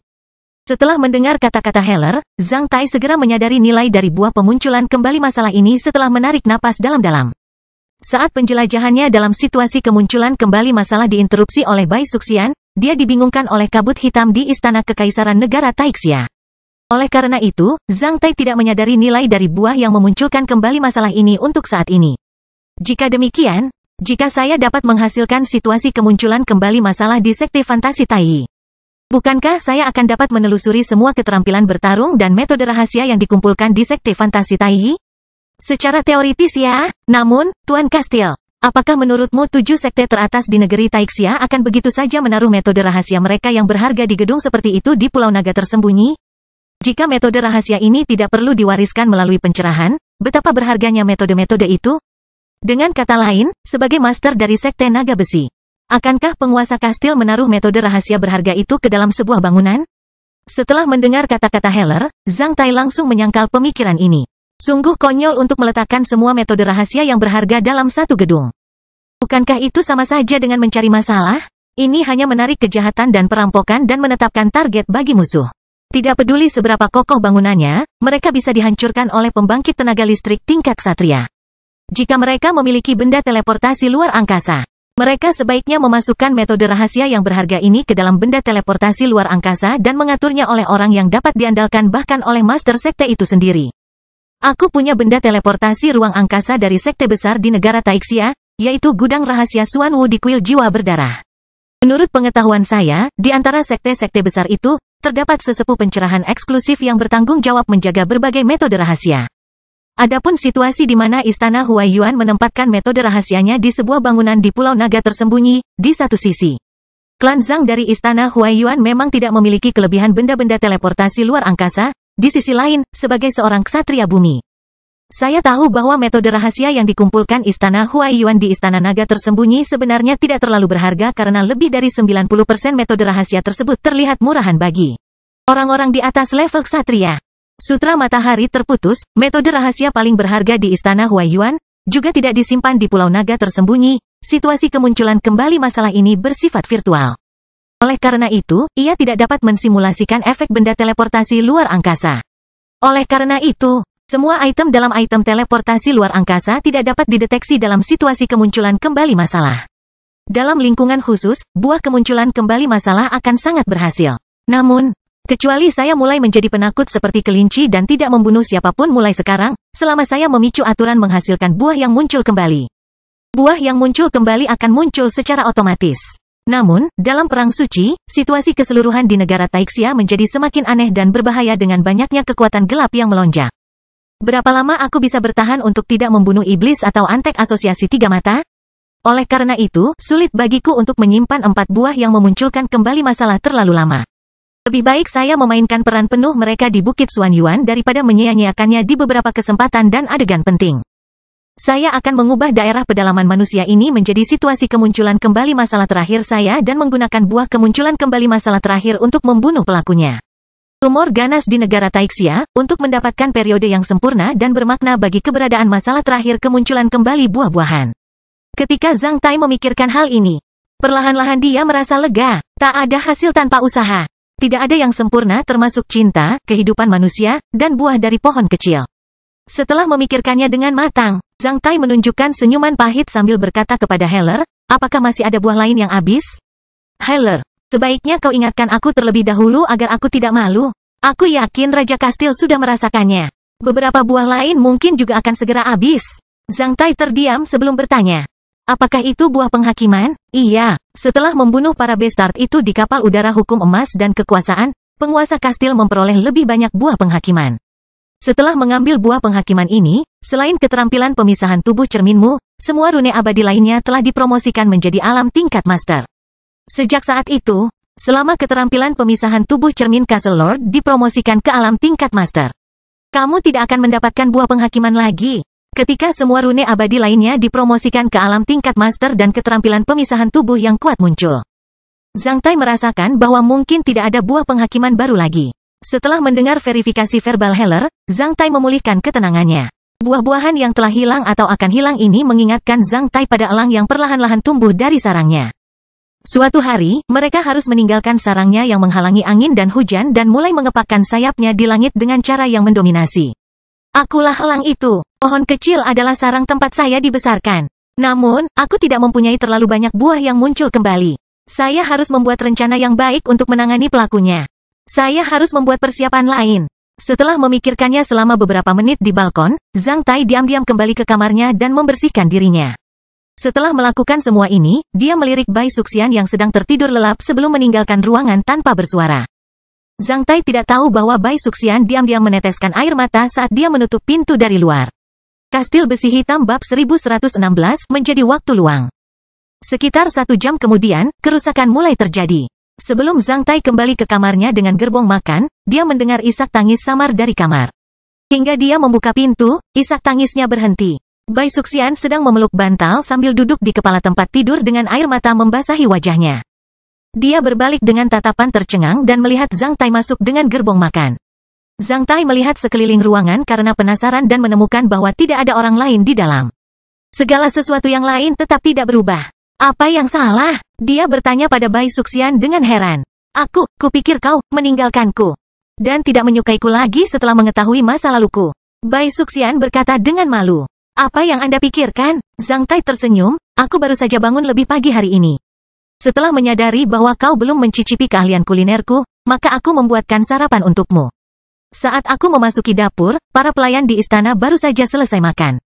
Aku menyiapkan sarapannya sendiri meskipun tidak bisa menandingi sarapan yang dibuat oleh koki di istana. Ketika Zhang Tai menjelaskannya, dia mendorong gerbong makan ke samping tempat tidur sebelum membuka selimutnya. Sarapannya termasuk semangkuk mie harum, pancake, dan secangkir jus. Zhang Tai menyiapkan semuanya sendiri dengan hati-hati meskipun makanannya tidak terlalu banyak. Bai Suxian memperhatikan Zhang Tai sambil meneteskan air mata sekali lagi. Dia tidak pernah membayangkan pria ini bangun pagi-pagi untuk menyiapkan sarapan untuknya untuk pertama kalinya ketika dia mengira pria ini akan meninggalkannya karena membenci masa lalunya. Pria yang begitu perhatian sangat menyentuh hatinya. Oleh karena itu, Bai Suxian menghela nafas dengan emosi. Kamu benar-benar pria yang baik. Jika seorang laki-laki tidak mengerti bagaimana menjadikan istrinya simpanan, dia pasti Filistin. Zhang Tai mengedipkan matanya. Setelah mendengar kata-kata Zhang Tai, Bai Suxian langsung menangis. Di mata Bai Suxian, sarapan yang disiapkan Zhang Tai untuknya adalah yang terbaik yang pernah dia makan. Itu bahkan lebih lezat daripada makanan lezat manapun di dunia meskipun tidak memiliki pola dibandingkan dengan yang dibuat oleh koki di istana. Bai Suxian bangkit dari tempat tidur, mengenakan piyamanya dan membersihkan dirinya hampir dengan kecepatan tertinggi. Setelah itu, dia menarik rambutnya dengan santai dan mulai menikmati sarapan yang disiapkan Zhang Tai untuknya dengan tampilan cemerlang di balkon. Ayo makan bersama, aku sudah mengambilnya. Aku membuatnya khusus untukmu. Bai Suxian mencicipi panekuk emas yang harum sebelum menghela nafas dengan penuh emosi. Ah, enak sekali, bagaimana kamu membuatnya? Aku mempelajarinya dari ibuku. Setelah mencampurkan tepung soba, telur dengan gula, panggang dengan minyak wijen. Jika kamu mencicipi pancake yang dimasak oleh ibuku, kamu akan merasakannya lebih enak. Apakah kamu tidak keberatan dengan masa laluku? Bai Suxian bertanya pada Zhang Tai dengan tatapan tidak percaya diri. Apakah kamu tahu masa laluku? Saya membacanya di Gunung Kecerahan. Sebenarnya, sejak aku masuk sekolah di kota Black Hot, aku sudah lama mulai jatuh cinta pada seseorang secara diam-diam. Zhang Tai mulai bercerita tentang bagaimana ia jatuh cinta pada Nona Daina dalam keadaan melankolis. Dan nada mengingatkan. Ketika Bai Suxian perlahan menikmati sarapannya, dia tenggelam dalam cerita antara Zhang Tai dan Nona Daina. Zhang Tai menyebutkan bahwa dia akan selalu mengikuti Nona Daina dari jarak jauh sepulang sekolah setiap hari. Zhang Tai menyebutkan bagaimana dia bersembunyi di jalur belakang terminal bus untuk mengawasi punggung Nona Daina ketika dia menunggu bus. Zhang Tai juga menyebutkan bagaimana Hit Plain Brotherhood melakukan masturbasi di dalam kelas, bagaimana dia membuat mereka kesal dan akhirnya menjadi teman mereka. Kisah-kisah ini hanyalah mitos bagi Bai Suxian. Namun, mitos-mitos tersebut nyata dan menarik. Tunggu, maksudmu seorang anak laki-laki melakukan masturbasi di kelasmu saat SMP? Sebagai seorang wanita, tentu saja Bai Suxian tahu apa yang dimaksud dengan masturbasi. Meski begitu, sang putri masih belum bisa membayangkan pengalaman dan kehidupan anak laki-laki malang di tempat terpencil seperti anak benua Wai. Tidak satu pun, itu satu baris penuh. Bayangkan, mereka berdiri berjajar di dekat jendela dan melakukan masturbasi di depan umum. Akhirnya, mereka bahkan berkompetisi siapa yang bisa melontarkan diri lebih jauh. Yang kalah bahkan mungkin akan dihukum. Zhang Tai menjelaskan dengan tatapan serius. Setelah mendengar kata-kata Zhang Tai, Bai Suxian tersipu. Apakah saat itu kamu melakukan masturbasi? Bai Suxian berbisik pada Zhang Tai. Zhang Tai menghela nafas sebelum berkata, menurut instruksi orang Hua, remaja yang melakukan masturbasi akan memiliki kesehatan dan ingatan yang buruk serta mengalami nasib buruk. Selain itu, mereka akan menjadi lebih jelek dan sangat cabul. Karena saya terlalu miskin pada saat itu, saya hampir tidak punya apa-apa, termasuk penampilan, kesehatan, dan keberuntungan. Saya mempertaruhkan hidup saya untuk bergabung dengan teman-teman yang lebih tinggi dan lebih kuat dari saya. Bahkan jika saya ingin masturbasi, saya tidak punya biaya untuk menyia-nyiakannya. Bai Suxian sekali lagi terpesona oleh kata-kata Zhang Tai. Ketika Zhang Tai menyebutkan bagaimana dia mengumpulkan keberaniannya untuk menjadi seorang pria di rumah Nona Ana dan tiba-tiba menemukan bahwa dia memiliki sedikit hambatan fisiologis karena rasa sakit yang luar biasa, Bai Suxian tidak tahan untuk menyemburkan mie ke mulutnya. Tubuh Zhang Tai. Setelah mendengarkan cerita Zhang Tai dan menikmati sarapan yang disiapkan Zhang Tai untuknya, hambatan mental dan kabut Bai Suxian hilang sepenuhnya ketika wajahnya kembali cerah. Zhang Tai tahu bahwa Bai Suxian telah sepenuhnya menyelesaikan rintangan logamnya. Bahkan sarapan yang disiapkan Zhang Tai untuknya telah dimakan seluruhnya oleh Bai Suxian yang biasanya memperhatikan citra kewanitaannya, selain sesuap mie yang ia semburkan ke tubuh Zhang Tai.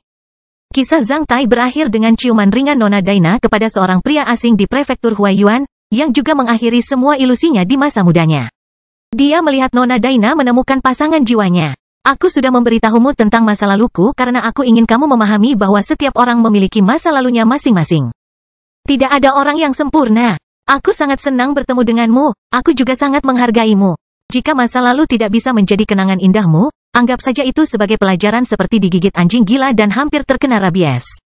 Jika Anda terlalu mempedulikannya, Anda menderita kerugian sekunder yang disebabkan oleh orang yang menyakiti Anda sebelumnya.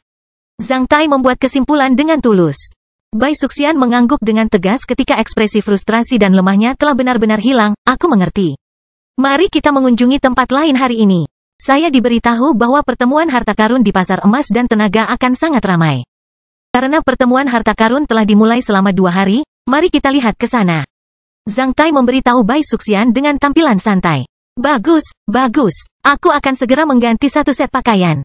Setelah itu, ayo pergi ke pasar emas dan tenaga. Bai Suxian langsung menjadi ceria setelah memulihkan vitalitasnya. Setelah melirik dada Zhang Tai yang basah, dia menjadi sedikit malu. Pakaianmu. Sudahlah, aku akan mengganti 1 set pakaian juga. Apakah kamu tidak keberatan dengan kepergianku? Bai Suxian tiba-tiba bertanya pada Zhang Tai dengan tatapan serius. Zhang Tai tahu bahwa wanita selalu berperilaku seperti Bai Suxian. Ketika Anda tidak berbicara, dia khawatir Anda tidak keberatan dengan masa lalunya.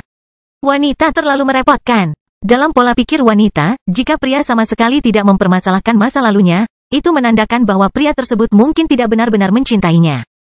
Jika dia seorang dodol, Zhang Tai pasti sudah terjebak. Namun, sebagai pria berpengalaman dalam urusan percintaan, bagaimana bisa ia meninggalkan pekerjaannya yang selama ini dijalani dengan serius? Zhang Tai berpura-pura marah sambil melotot ke arah Bai Suxian. Setelah itu, dia menangkap Bai Suxian. Dalam seruan Bai Suxian, dia mengulurkan tangannya yang besar dan menepuk pantat montoknya, menimbulkan suara pah, pah. Cepat, bersiaplah. Kamu dilarang menyebutkan hal ini sejak saat itu. Jika aku melihatmu melirik pria lain, aku akan mematahkan kakimu dan membelenggumu dengan rantai besi. Setelah ditepuk pantatnya beberapa kali, Bai Suxian langsung berperilaku baik. Alih-alih menjadi marah, dia malah memperlihatkan senyuman lembut dan centil saat dia menjawab, saya mengerti, Tuan. Pergi, pah. Zhang Tai menamparkan pantatnya sekali lagi. Sambil terkekeh keperakan, Bai Suxian langsung melompat dari balkon dan mendarat di halaman luar. Setelah itu, dia berlari tanpa alas kaki menuju kediamannya dengan riang. Semua pelayan di dalam istana hanya berpura-pura tidak melihat nona mereka berlari keluar dari kamar Childe Cui bahkan tanpa menerima perintah dari Paman Zong. Ketika Bai Suxian pergi, Zhang Tai mengungkapkan senyuman sambil menundukkan kepalanya untuk melihat dadanya yang basah. Setelah mengganti 1 set pakaian, dia meninggalkan kamarnya. Berdasarkan pengetahuan Zhang Tai tentang Bai Suxian tidak akan meninggalkan kamarnya dalam waktu 2 jam bahkan setelah dijaga oleh pelayan karena dia harus mandi, menata rambut, memilih pakaian, dan berdandan. Selama periode ini, Zhang Tai bisa melakukan sesuatu. Saat matahari baru saja terbit, taman dipenuhi kicauan burung yang ceria. Zhang Tai pergi ke dapur dan mengeluarkan baskom kecil berisi gandum sebelum mulai memberi makan burung dengan santai di halaman. Ada terlalu banyak burung di dalam dan di luar Bukit Xuanyuan.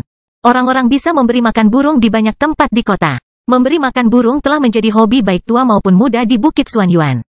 Setelah Zhang Tai menaburkan segenggam gandum di halaman, sekawanan burung pipit yang sedang berkicau dengan riang dan melompati puncak pohon segera terbang dengan mengepakkan sayapnya dan mulai mematuk gandum di atas rumput dengan ramah tanpa merasa takut sama sekali pada Zhang Tai. Setelah beberapa saat, bahkan burung pipit di kejauhan pun datang ke sini.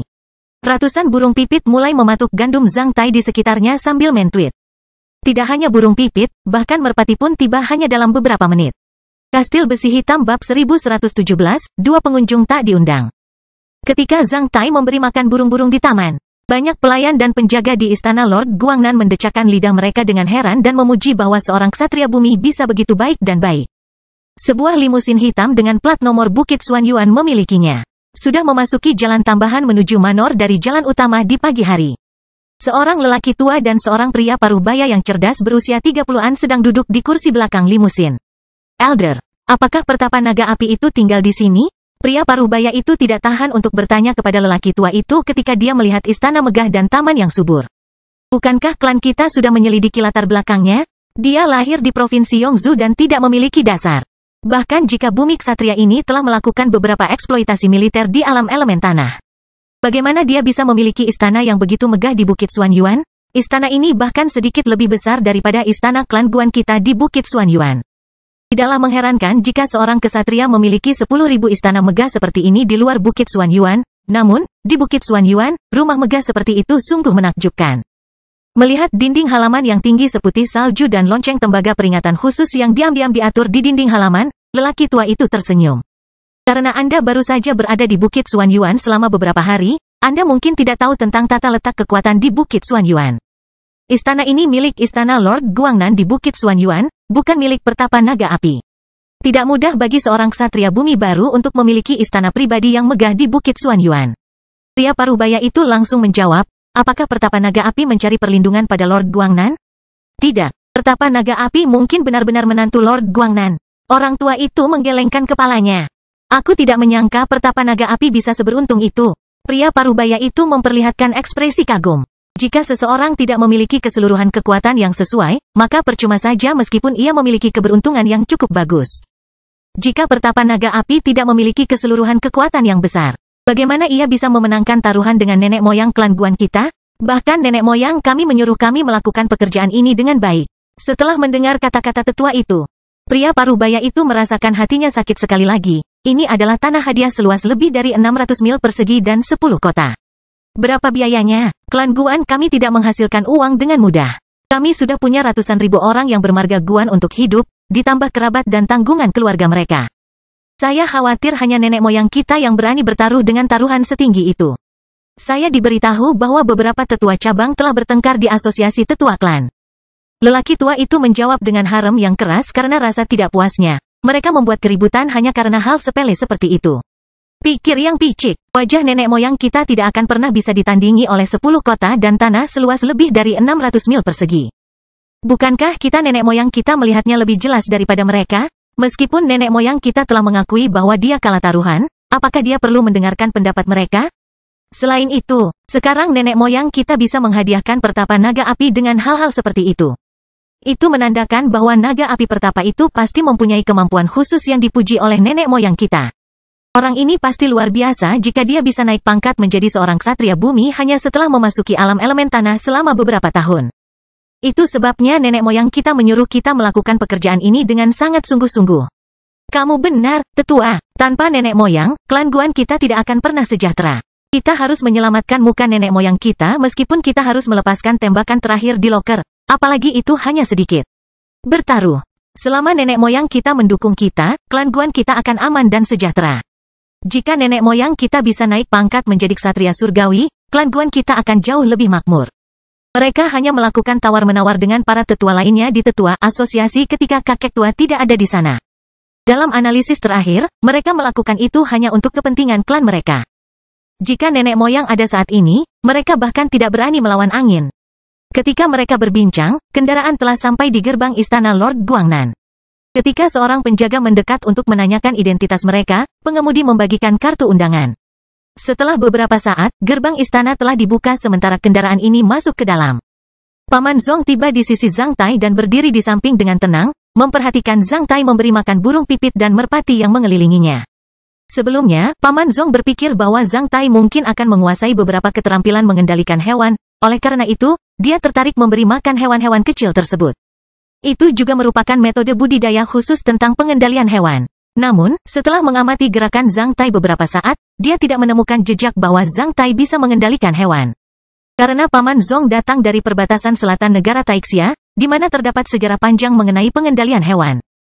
Dia telah melihat banyak pembangkit tenaga listrik yang mengendalikan hewan, oleh karena itu, Paman Zong tahu sesuatu tentang mengendalikan hewan. Namun, setelah mengetahui bahwa Zhang Tai langsung mengambil baskom berisi gandum dari dapur tanpa menambahkan obat rahasia apapun ke dalamnya dan tidak mengucapkan mantra aneh atau bahasa binatang tanpa melakukan gerakan aneh apapun, Paman Zong menemukan bahwa Zhang Tai murni sedang bermain-main dengan burung-burung. Tampaknya Zhang Tai murni tertarik memberi makan burung. Setelah menontonnya beberapa saat, Paman Zong akhirnya berpura-pura batuk 2 kali. Batuk saat sakit berbeda dengan batuk mengingatkan seseorang. Tentu saja, Zhang Tai bisa mengidentifikasinya. Setelah menaburkan segenggam gandum lagi di atas rumput, Zhang Tai berbalik. Paman Zong, ada apa? Childe Cui, ada 2 pria yang menunggumu di ruang tamu?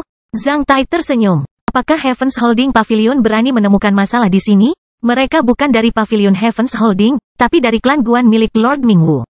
Mereka datang ke sini untuk memenuhi pertaruhan antara Childe Cui dan Lord Mingwu. Klan Guan dari Tuan Mingwu? Bertaruh. Setelah memikirkannya sejenak, Zhang Tai teringat bahwa mereka pasti berasal dari klan Guan Qianchong, komandan tentara armor hitam. Sebelumnya, ia bertaruh dengan Guan Qianchong dengan wilayah karunia naga api di alam elemen tanah dan memenangkan tanah hadiah Guan Qianchong seluas lebih dari 600 mil dan 10 kota. Dia berpikir bahwa klan Guang mungkin akan menemukannya setelah sekian lama atau bahkan menolak utangnya dengan mencari masalah baginya. Benar-benar di luar imajinasinya bahwa klan Guan bisa memenuhi taruhan mereka begitu cepat. Zhang Tai menjadi bersemangat dan langsung menaburkan sisa gandum di atas rumput seperti menuangkan air. Tak lama setelah itu, dia langsung melemparkan baskom tersebut ke penjaga yang jaraknya puluhan meter dan menepuk tangannya sebelum berkata, "Tolong tunjukkan jalannya." Paman Zong kemudian membawa Zhang Tai ke ruang tamu. "Oh, ngomong-ngomong, Paman Zong, apakah kamu sudah mengirimkan pakaianku yang robek ke halaman Pavilion Heavens Holding di Bukit Xuanyuan?" "Ya, saya punya. Apa yang dikatakan oleh Pavilion Heavens Holding?" "Aku akan memberitahumu tentang hal itu. Menurut orang-orang yang mengirim pakaian itu ke sana tadi malam. Ketika seorang tetua dari Heavens Holding Pavilion melihat lubang besar di bagian belakang pakaian itu, dia terlihat sangat buruk, tetapi dia tidak melakukannya. Katakan apapun, haha, memang benar kalau dia diam. Terserahlah, dia tidak bisa menghargaiku karena telah memberikan nilai lebih rendah kepada ksatria tak berguna dari Heavens Holding Pavilion." Zhang Tai tertawa terbahak-bahak. "Walaupun pavilion induk surga tidak akan berani mencelakakanmu di Bukit Xuanyuan, anak Cui harus waspada setelah meninggalkan Bukit Xuanyuan. Seperti yang Lord Guangnan katakan, terkadang sekte-sekte besar ini akan melakukan hal-hal buruk demi ketenaran dan kekayaan. Mereka membalas dendam atas namamu." Keluhan terkecil namun berpura-pura bersikap adil dan masuk akal. Paman Zong menyebut sekte-sekte besar di negara Taixia bukan karena rasa hormat sepenuhnya. Sebaliknya, dia terdengar berpengalaman. Zhang Tai menyadari bahwa istana Tuan Guangnan mungkin memiliki konflik dengan sekte-sekte besar di negara Taixia. Bahkan jika tidak ada, seperti klan besar, sekte besar akan selalu memiliki beberapa pecundang atau orang menjijikkan yang berperilaku seperti keledai di kulit singa. "Haha, terima kasih, Paman Zong. Jika mereka benar-benar ingin melakukan hal buruk demi ketenaran dan kekayaan di hadapanku, aku akan memberitahu mereka bahwa seseorang di dunia ini bisa menjadi tuan pelacur sekaligus tim penghancur." Setelah mendengar Zhang Tai, Paman Zong pun tertawa. "Hilde Cui, ruang tamu ada di depanmu." Setelah memimpin Zhang Tai ke depan ruang tamu, Paman Zong langsung pergi. Bagaimanapun juga, dia adalah pengurus istana Lord Guangnan di Bukit Xuanyuan, bukan pengurus pribadi Zhang Tai. Karena Zhang Tai belum menjadi menantu Lord Guangnan, maka ia harus berhati-hati agar tidak menjadi bahan tertawaan karena nafsu yang berlebihan. Setelah menyampaikan rasa terima kasihnya kepada Paman Zong, Zhang Tai langsung memasuki ruang tamu. Saat melihat Zhang Tai masuk, kedua pengunjung di ruang tamu melirik kepalanya yang botak sebelum berdiri dan mengangguk ke arah Zhang Tai dengan hormat, pertapa naga api. Sebagai seorang ksatria bumi, posisi Zhang Tai bisa menyamai para tetua di klan Guan dan hanya sedikit lebih rendah dari Guan Qianchong. Tentu saja, kedua orang dari klan Guan tidak berani mengalahkan Zhang Tai. "Silakan duduk." Zhang Tai datang ke kursi di samping kedua orang itu dengan santai, dengan tekoteh di antaranya. Dengan cara ini, mereka dapat memiringkan kepala dan berbicara satu sama lain dengan lebih nyaman. Melihat Zhang Tai duduk, maka kedua orang dari klan Guan juga ikut duduk. Saat ini, para pelayan menyajikan teh untuk mereka sebelum pergi dengan sopan. Zhang Tai tahu bahwa dua orang dari klan Guan sedang meliriknya diam-diam. Setelah meminum secangkir teh dan menyesapnya, dia berkata, "Dikatakan bahwa kamu di sini untuk memenuhi taruhan antara aku dan Komandan Guan." "Ya, atas perintah nenek moyang kami. Kami sangat menghargai benda ini. Saat kami menerima perintah nenek moyang kami sudah mulai menyiapkannya untuk Anda. Karena kami membutuhkan waktu untuk menyiapkan lahan seluas lebih dari 600 mil persegi dan 10 kota dan harus mengerahkan dana dalam jumlah besar, kami agak terlambat. Tolong jangan salahkan kami untuk itu," pertapa naga api. Ketika lelaki tua dari klan Guan menjawab, dia sedikit menurunkan tubuhnya ke arah Zhang Tai. "Kamu terlalu sopan, Komandan Guan." Zhang Tai menangkupkan tangannya ke arah lelaki tua itu dengan tatapan serius. "Saat aku bertaruh dengan Komandan Guan, aku hanya sedikit impulsif. Komandan Guan pasti tahu alasannya. Setelah kembali ke permukaan bumi, aku hampir melupakannya. Benda ini, sebenarnya, kamu bisa menganggapnya sebagai lelucon antara aku dan Komandan Guan. Itu hanya beberapa kota dan tanah hadiah lebih dari 600 mil persegi. Lupakan saja, luasnya lebih dari 600 mil persegi dan 10 kota. Bagaimana dia bisa menyerahkannya dengan begitu murah hati?" Para tetua klan Guan telah bertengkar lebih dari satu kali di asosiasi tetua karena taruhan ini. Masih banyak lagi gangguan lainnya. Bagaimana dia bisa langsung menolaknya? Sungguh bantuan yang luar biasa. Kedua perwakilan klan Guan sama-sama terharu. Kastil Besi Hitam bab 1118, Sekutu di negara Taixia. Zhang Tai benar-benar tidak kekurangan uang sekarang. Uang dan tanah tidak terlalu berarti baginya dan sama sekali tidak bisa meringankan masalahnya saat ini. Melalui bantuan Guan Qianchong, dia menutupi rahasianya bahwa dia adalah murid Zhao Yuan. Selain itu, Guan Qianchong membantunya memenangkan perahu udara dari Feng Yexiao, seorang tetua dari sekte fantasi Taiyi. Sebenarnya Guan Qianchong telah membantunya 2 kali secara tidak langsung. Oleh karena itu, Zhang Tai tidak bercanda. Meskipun anggota klan Guan mungkin tidak mau memberinya tanah hadiah seluas itu kepada Zhang Tai, namun Zhang Tai benar-benar tidak mempedulikan hal itu. Meskipun dia memiliki tanah hadiah seluas lebih dari 60.000 mil persegi, dia hanya bisa tidur di satu tempat tidur. Bahkan jika dia memiliki segudang kekayaan, dia hanya bisa mendapatkan makanan dengan sumpit. Ketika dia memiliki cukup kekayaan, kebahagiaan dan rasa pencapaiannya tidak ada hubungannya dengan kekayaan. Zhang Tai telah melewati masa mencari kekayaan. Aku tidak pernah membayangkan bahwa pertapa naga api secara langsung menyerahkan tanah hadiah yang telah menimbulkan begitu banyak pertengkaran di antara para tetua klan kita. Sekarang dia bisa memenangkan taruhan dengan nenek moyang kita dan bisa diikuti oleh putri Lord Guanan.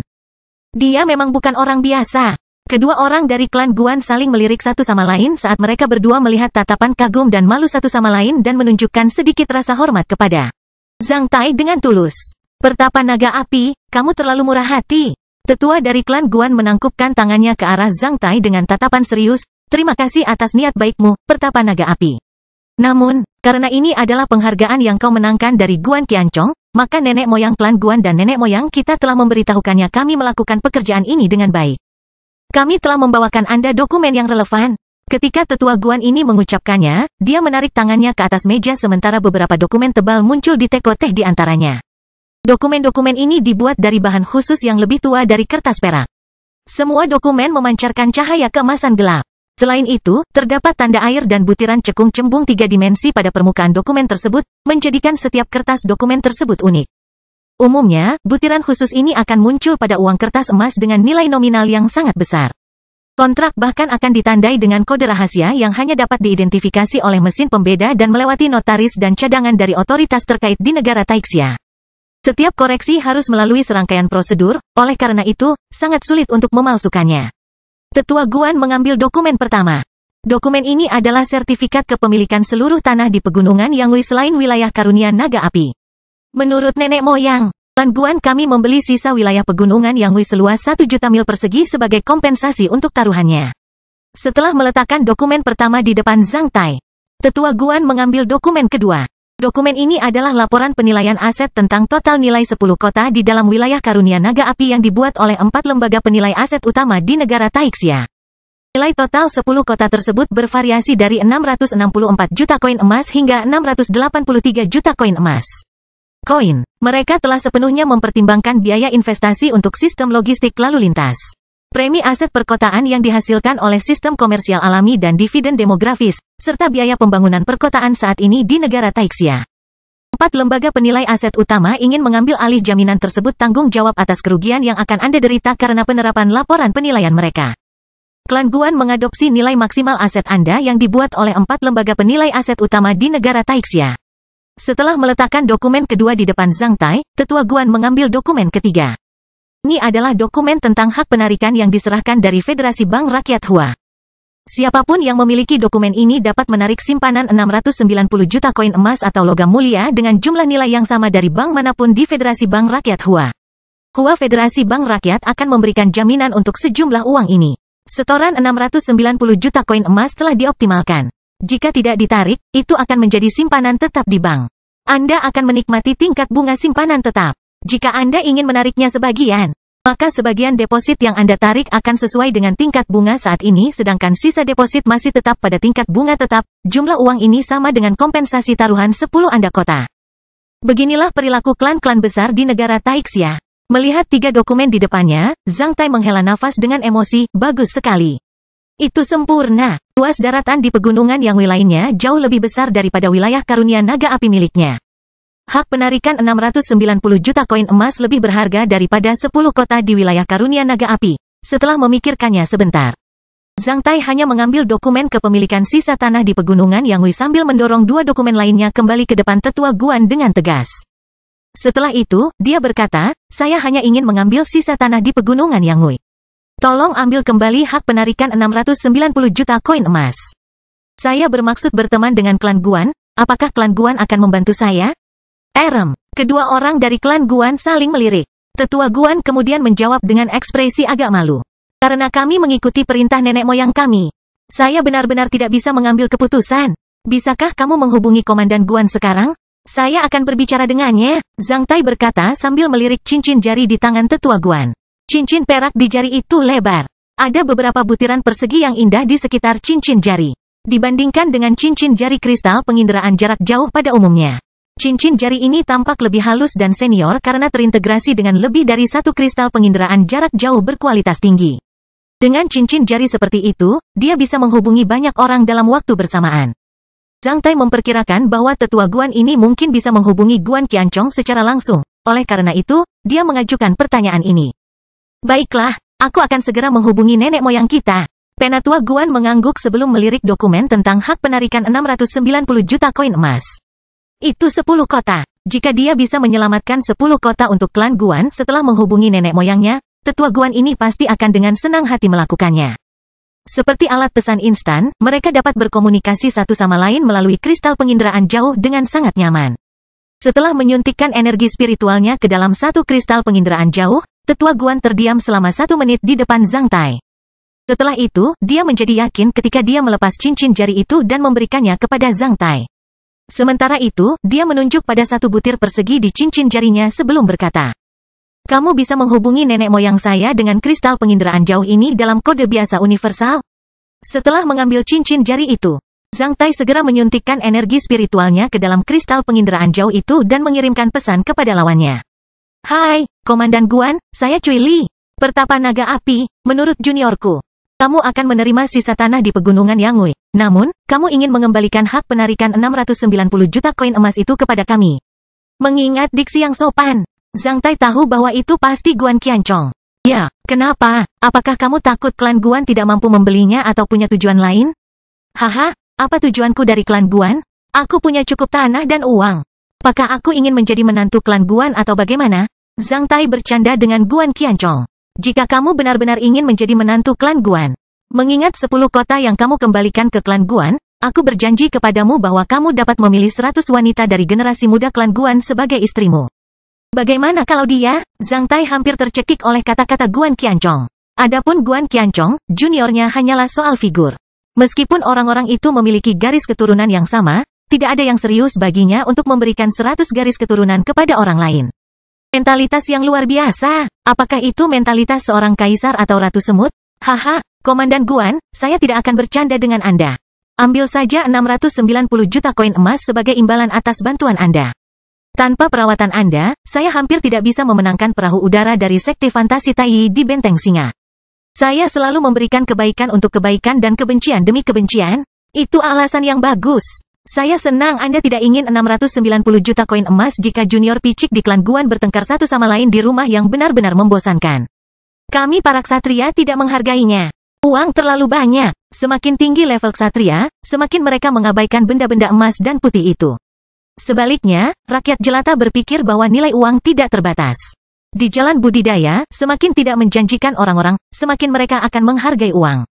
Karena terlalu banyak rakyat jelata yang bergantung pada klan Guan, sejumlah besar uang akan bertahan untuk jangka waktu tertentu. Aku, Guan Qianchong, berhutang budi padamu kali ini. Komandan Guan dapat dipercaya. Klan Guan melakukan pekerjaannya dengan baik. Oleh karena itu, kamu membuatku sedikit malu. Setelah mengirimkan pesan ini, Zhang Tai melanjutkan, Komandan Guan mengatakan bahwa terlalu banyak rakyat jelata yang bergantung pada klan Guan. Saya punya bisnis, saya ingin tahu apakah klan Guan tertarik atau tidak.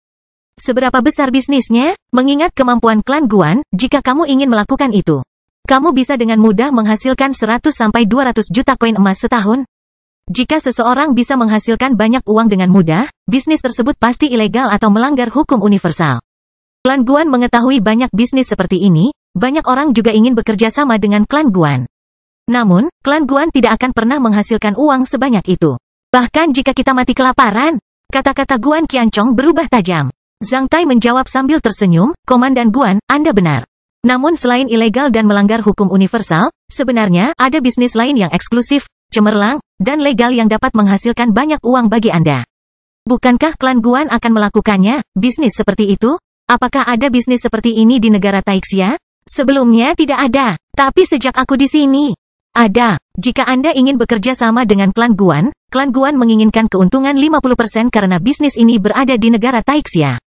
Tidak mungkin, Tapi aku bisa mempertimbangkan untuk menjanjikan hak waralaba di 1 atau 2 provinsi di negara Taixia. Karena klan Guan tidak begitu berpengaruh di provinsi dan prefektur lain di negara Taixia.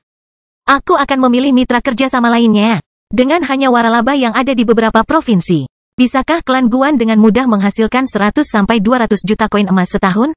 Mungkin lebih dari itu. Guan Qianchong terkejut. Meskipun dia adalah seorang ksatria bayangan, itu tidak menunjukkan bahwa dia berada di dunia lain dan tidak memahami nilai 100-200 juta koin emas. Pada saat ini, Guan Qianchong akhirnya mengerti mengapa Zhang Tai tidak peduli dengan hak penarikan 690 juta koin emas. Jika Zhang Tai benar-benar memiliki bisnis seperti itu, maka 690 juta koin emas bukanlah hal yang serius di mata Zhang Tai. Jika dia bisa dengan mudah menghasilkan 100-200 juta koin emas di 1 atau 2 provinsi dalam setahun. Berapa banyak yang bisa dia hasilkan di seluruh negara Taixia setiap tahunnya? Jika hal itu diberitahukan oleh orang biasa, Guan Qianchong pasti akan berpikir bahwa orang tersebut sedang membual. Namun, seperti yang diceritakan oleh Zhang Tai, yang telah mengalahkannya dalam sebuah taruhan, Guan Qianchong harus menanggapinya dengan serius. Apa urusannya? Untuk saat ini masih dirahasiakan. Tapi saya berjanji bisnis ini legal atau tidak melanggar hukum universal. Yah, klan Guan akan melakukan bisnis ini. Apa yang perlu dilakukan klan Guan? Saya belum memikirkannya. Komandan Guan bisa meminta seseorang menghubungi saya. Sebaiknya dia bisa mengambil keputusan jika ada masalah. Baiklah, berikan cincin jarimu kepada orang yang memberikannya kepadamu. Dan, aku akan memberitahumu kabar baik secara gratis. Jenderal harus tahu bahwa kamu mendaftarkan Liu Xing dan 6 petarung lapis baja hitam lainnya sebagai muridmu. Jenderal memiliki kesan yang baik terhadap Anda dan memuji Anda. Setelah mendengar kata-kata Guan Qianchong, Zhang Tai menjadi sedikit terkejut. Orang yang bisa disebut jenderal oleh Guan Qianchong pastilah Du Gui, jenderal penekan iblis, yang juga merupakan sosok legendaris di alam elemen tanah. Zhang Tai tidak pernah membayangkan bahwa bahkan Du Gui bisa menerima kabar bahwa ia mendaftarkan Liu Xing dan 6 petarung lapis baja hitam lainnya sebagai murid magang dan memiliki kesan yang baik. Apakah orang baik selalu bernasib baik?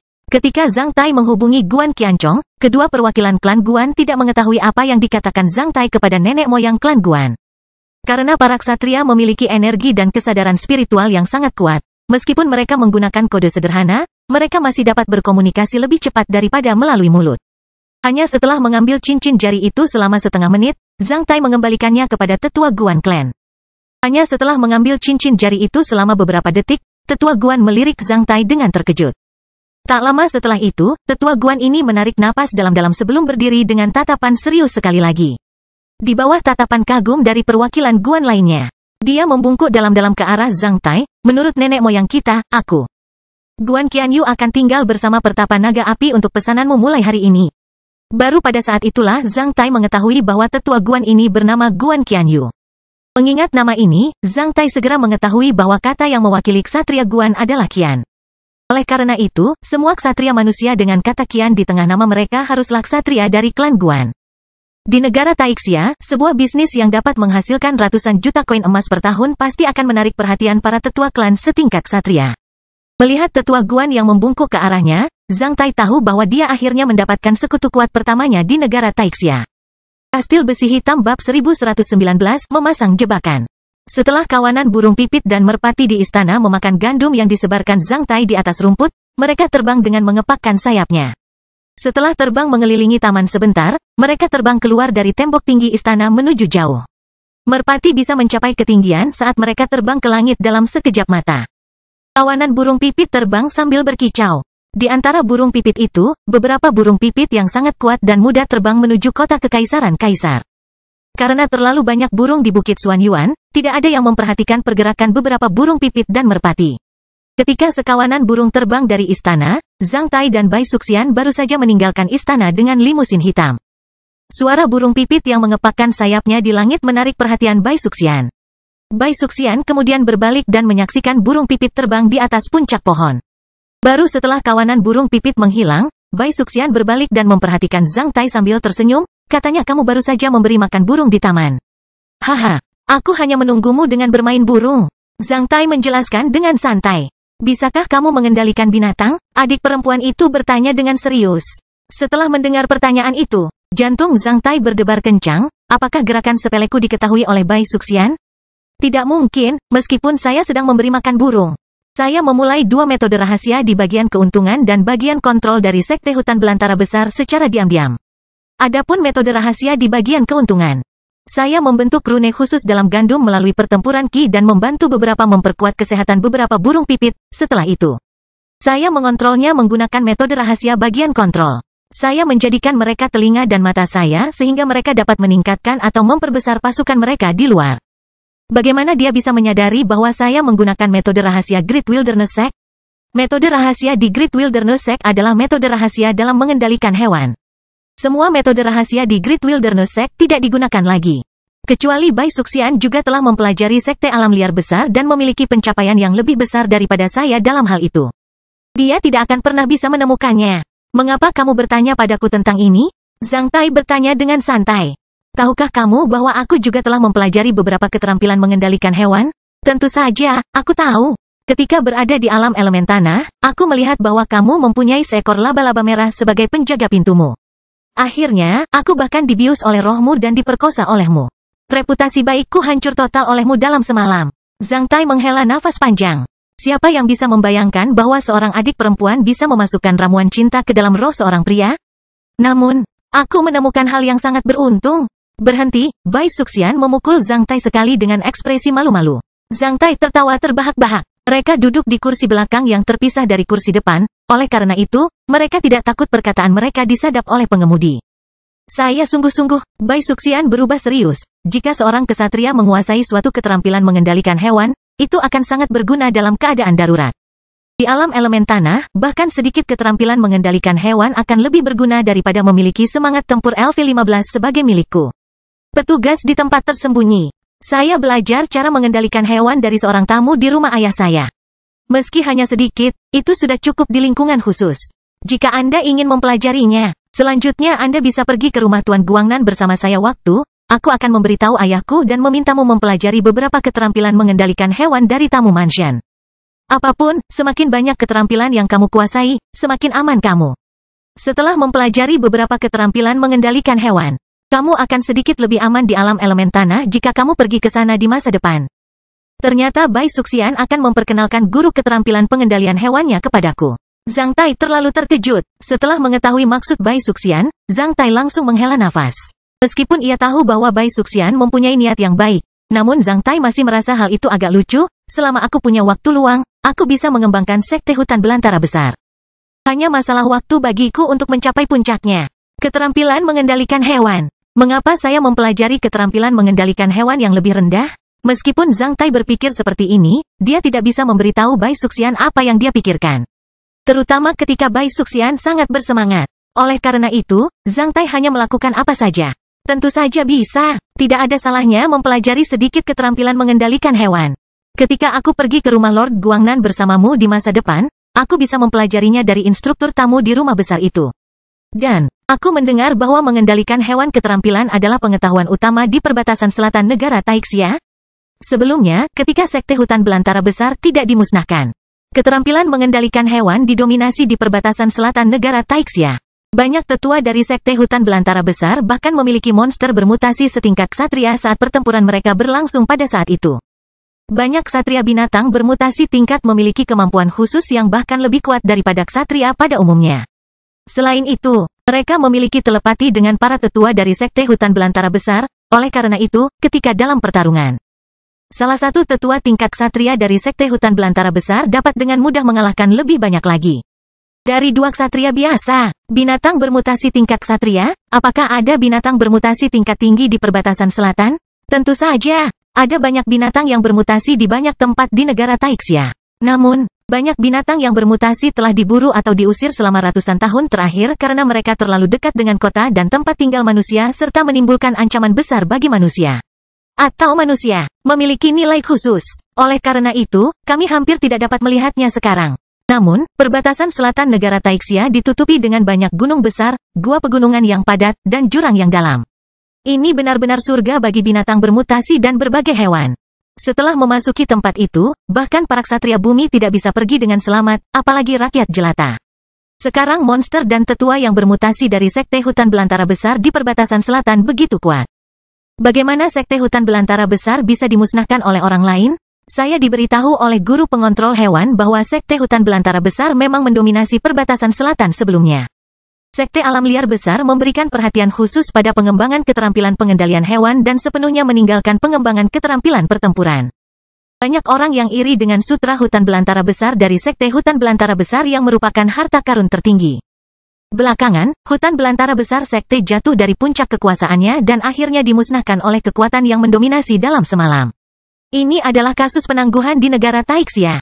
Zhang Tai tidak pernah membayangkan bahwa sekte hutan belantara besar mempunyai sifat buruk, yaitu cenderung berlebihan dalam satu topik. Namun, setelah menyadari bahwa ada begitu banyak metode rahasia di sekte hutan belantara besar, Zhang Tai menjadi yakin, adapun banyak murid bahkan para tetua di sekte hutan belantara besar. Selama mereka bisa mencapai tingkat tertinggi sutra hutan belantara besar, mereka mungkin bisa menyelesaikan semua permasalahan yang ada. Oleh karena itu, mereka mungkin menganggap waktu dalam mengembangkan keterampilan bertarung sebagai hal yang sia-sia. Sejarah sekte hutan belantara besar membuat Zhang Tai menghela nafas dengan emosi di dalam. Sementara itu, dia membuat keputusan di dalam hati bahwa dia tidak akan membuat kesalahan pada sekte hutan belantara besar. Dibandingkan dengan binatang yang bermutasi, tubuh manusia adalah perbendaharaan terbesar. Tujuan akhir dari pengembangan keterampilan bertarung adalah untuk membuka perbendaharaan ini. Tidak peduli apapun, saya tidak akan menyerah mengembangkan keterampilan bertarung. Saya harus menjaga rahasia bahwa saya memiliki sutra alam liar yang hebat. Setelah menyelesaikan rencana di Bukit Xuanyuan, saya tidak akan pernah dengan mudah mengekspos basis budidaya saya dalam mengendalikan hewan. Aduh, ini terlalu menyedihkan. Zhang Tai menghela nafas pada sekte hutan belantara besar dengan tulus. Apakah gurumu hebat? Iya, dia benar-benar hebat. Bai Suxian mengangguk. Sekarang dia direkrut oleh ayahku sebagai instruktur tamu, tentu saja, dia tidak seperti biasanya. Ayahku memberitahuku bahwa instruktur ini sama kuatnya dengan murid-murid dari sekte alam liar besar yang telah mencapai lantai 9 gedung itu. Menara. Selain itu, beberapa kemampuan instruktur ini memang berasal dari beberapa metode rahasia yang ditinggalkan oleh sekte alam liar besar. Murid yang telah mencapai lantai 9 menara, ekspresi Zhang Tai berubah menjadi aneh karena kata-kata Bai Suxian mengingatkannya pada pagoda semua roh di lautan pikirannya. Dia kemudian bertanya, levelnya terdengar agak aneh. Saya juga tidak mengetahuinya. Saya baru mendengar bahwa level pengontrol hewan di perbatasan selatan hampir berasal dari sekte hutan belantara besar. Secara umum, kriteria sekte hutan belantara besar adalah kriteria dari seluruh sistem pengendalian hewan di Taixia negara. Apakah murid di lantai 9 menara itu sangat kuat? Iya, mereka sangat kuat. Instruktur ini bisa mengendalikan semua monster yang bermutasi di bawah LV8. Kedengarannya memang bagus. Zhang Tai memuji sambil berpikir. Jika seorang murid di lantai 9 pagoda semua roh itu kuat, bagaimana dengan saya? Murid yang telah mencapai lantai 15 pagoda semua roh? Aku merasa kamu terlihat agak aneh. Bai Suxian berkata sambil mengedipkan matanya setelah melirik Zhang Tai sebentar secara tiba-tiba. Hehehe, benarkah? Zhang Tai mengusap wajahnya dengan jari. Mungkin, aku sedang memikirkan urusan antara aku dan klan Guan dan agak linglung. Oh, kamu bilang kamu akan bekerja sama dengan klan Guan dalam sebuah bisnis di masa depan. Bisnis apa itu? Kami baru saja bergandengan tangan membuat beberapa mesin alkohol. Pembohong, Bai Suxian cemberut dengan tampilan yang sulit dipercaya. Saya tidak berbohong. Jika kamu kekurangan uang, aku punya adonan yang diberikan oleh ibuku di perbatasan selatan. Kamu boleh mengambilnya. Berapa banyak adonan yang diberikan ibumu padamu? 8 kota dan 1 cekungan. Di antara 8 kota, ada kota kelas A. Cekungan ini luasnya sekitar 300.000 mil persegi. Selain itu, saya bisa mendapatkan lebih dari 10 juta koin emas anuitas per tahun dari Bukit Xuanyuan. Setelah mendengar kata-katanya, Zhang Tai terdiam. Bahkan adonan dari putri negeri Taixia meninggalkan banyak orang. Terserahlah, adonan kasus itu akan mengikutiku saat aku menikah. Bai Suxian melirik Zhang Tai dan menundukkan kepalanya sebelum berbisik dengan lembut. Setelah melirik Bai Suxian, Zhang Tai menggaruk hidung Bai Suxian dengan jarinya sambil berkata, uang itu membosankan. Aku hanya mencari sekutu di negara Taixia dengan bekerja sama dengan klan Guan. Saat memikirkan tentang identitas asli Zhang Tai, Bai Suxian memahami sesuatu. Tetapi berapa banyak yang bisa kamu hasilkan dari mesin alkohol? Zhang Tai tersenyum sambil berkata, kau akan melihatnya setelah beberapa bulan. Tapi satu sekutu agak lemah. Pernahkah kamu mendengar cerita membeli tulang kuda seharga 1000 koin emas? Mulai dari klan Guan. Akan ada lebih banyak sekutu. Zhang Tai mengungkapkan senyum percaya diri. Bai Suxian tidak tahu apa yang ingin dilakukan Zhang Tai, dia hanya merasa bahwa Zhang Tai sedang memasang jebakan yang hebat. 2 jam kemudian, Zhang Tai dan Bai Suxian tiba di pasar emas dan tenaga di Bukit Xuanyuan. Kastil Besi Hitam bab 1120, masalah. Sebelum mereka sampai di Gold and Power Market, jalan utama 16 jalur di Bukit Xuanyuan sudah mulai ramai sehingga menyebabkan kendaraan bergerak dengan kecepatan seperti kura-kura. Zhang Tai melihat banyak orang turun dari kendaraannya karena tidak sabar dan berjalan menuju Pasar Emas dan Tenaga. Dia kemudian bertanya kepada pengemudi dan mengetahui bahwa gerbang Qian 1 Pasar Emas dan Tenaga hanya berjarak lebih dari 2000 meter dari sini. Ini adalah bagian jalan yang paling ramai di luar Pasar Emas dan Tenaga. Dia kemudian membuka pintu dan turun dari kendaraan bersama Bai Suxian sambil menyuruh pengemudi untuk kembali ke istana. Dia dan Bai Suxian akan pergi ke sana dengan berjalan kaki. Jika saya tahu akan ramai sekali di sini, kami akan memilih gerbang yang lain. Gerbang Pasar Emas dan Tenaga yang lain pastinya tidak terlalu ramai. Saya khawatir sebagian besar orang ingin masuk ke Pasar Emas dan Tenaga melalui gerbang Qian untuk mendapatkan keberuntungan. Oleh karena itu, di sini sangat ramai. Bai Suxian mengeluh. Hoho, jaraknya hanya 2000 meter, kita bisa ke sana dengan berjalan kaki. Zhang Tai berkata dengan santai. Seperti yang Anda katakan, Bai Suxian mengungkapkan senyuman ke arah Zhang Tai saat dia berjalan sambil bergandengan tangan dengan Zhang Tai. Hasilnya, mereka sekaligus menarik perhatian orang lain. Saat dia akan menghadiri pertemuan harta karun dengan Zhang Tai, Bai Suxian tampak lebih luar biasa setelah mendandani dirinya dengan hati-hati. Pasar Emas dan Tenaga memiliki 8 gerbang, yang berhubungan dengan 8 diagram 2 orang Hua. Gerbang Qian mewakili gerbang surga. Menurut tahayul, gerbang Qian pada umumnya akan membawa keberuntungan bagi orang-orang. Oleh karena itu, gerbang di luar gerbang Qian tampak agak ramai. Itu adalah hari ketiga sejak pertemuan harta karun di Pasar Emas dan Tenaga Listrik dimulai, juga merupakan periode paling ramai di seluruh Pasar Emas dan Tenaga. Oleh karena itu, banyak orang datang ke sini. Di antara orang-orang yang tidak tahan untuk turun dari kendaraannya dan berjalan menuju gerbang Qian, Zhang Tai melihat berbagai warna kulit, kostum, dan mendengar suara-suara aneh. Selain seseorang yang Zhang Tai yakini berasal dari benua barat, ada beberapa orang aneh yang bahkan Zhang Tai tidak tahu dari benua mana mereka berasal. Mereka semua berjalan menuju gerbang Qian Pasar Emas dan Tenaga di trotoar. Setelah mengamati orang-orang dengan pakaian dan suara aneh itu dengan cermat, Zhang Tai menemukan bahwa mereka semua memiliki kekuatan tempur yang hebat. Kebanyakan dari mereka berada di atas LV-13. Beberapa dari mereka bahkan adalah ksatria. Mereka tak henti-hentinya memandangi pemandangan di pinggir jalan dan kendaraan-kendaraan yang datang dan pergi dengan takjub, kaget dan agak menahan diri seperti orang kampung. Mata beberapa minoritas bahkan mengandung sedikit keserakahan terhadap kemakmuran Bukit Xuanyuan. Namun, mereka semua menyembunyikan keserakahan mereka dengan cermat. Negara Taixia begitu kuat sehingga bisa menghancurkan ambisi semua orang asing terhadap benua ini kecuali iblis. Sebenarnya, menurut pengetahuan Zhang Tai, banyak klan besar di negara Taixia berada di belakang anak benua ini dan mendominasi perubahan negara-negara di anak benua tersebut.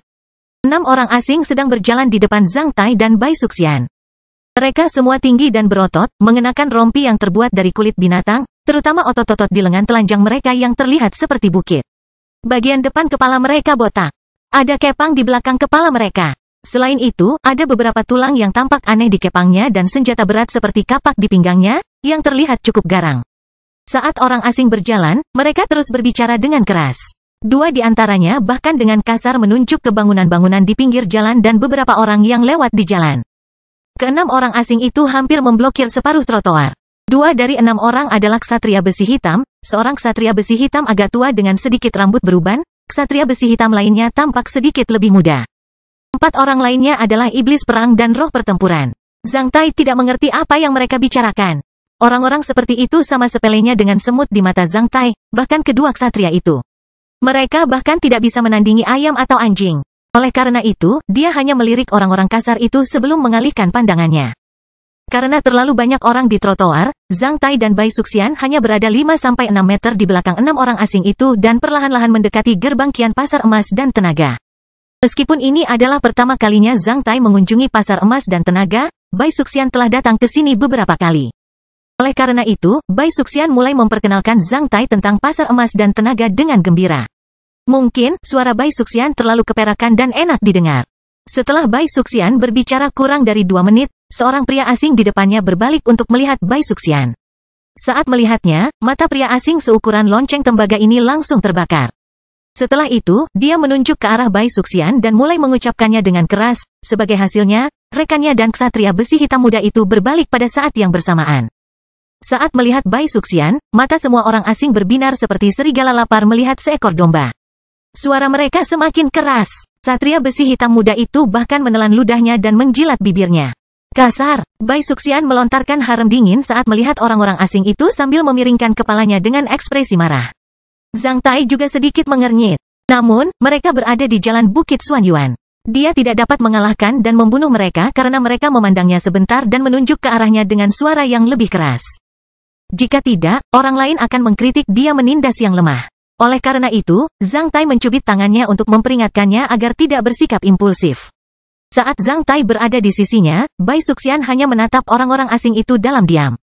Namun, Bai Suxian terlalu cantik dan meskipun dia hanya memelototi mereka, dia tetap terlihat cukup menggoda dan centil. Tidak sampai ksatria besi hitam tua itu berbalik dan melirik Bai Suxian dan mengatakan sesuatu dengan keras, orang asing lainnya terdiam dan berbalik dengan enggan. Hurem, kalau di perbatasan selatan, aku akan suruh orang-orang segera memenggal kepala mereka. Bai Suxian berkata tanpa ampun. Lupakan saja, orang-orang ini mungkin belum pernah melihat dunia. Orang barbar tidak beradab. Wajar jika mereka bersikap kasar. Tapi aku bertanya-tanya bagaimana bisa begitu banyak orang asing memasuki pasar emas dan tenaga?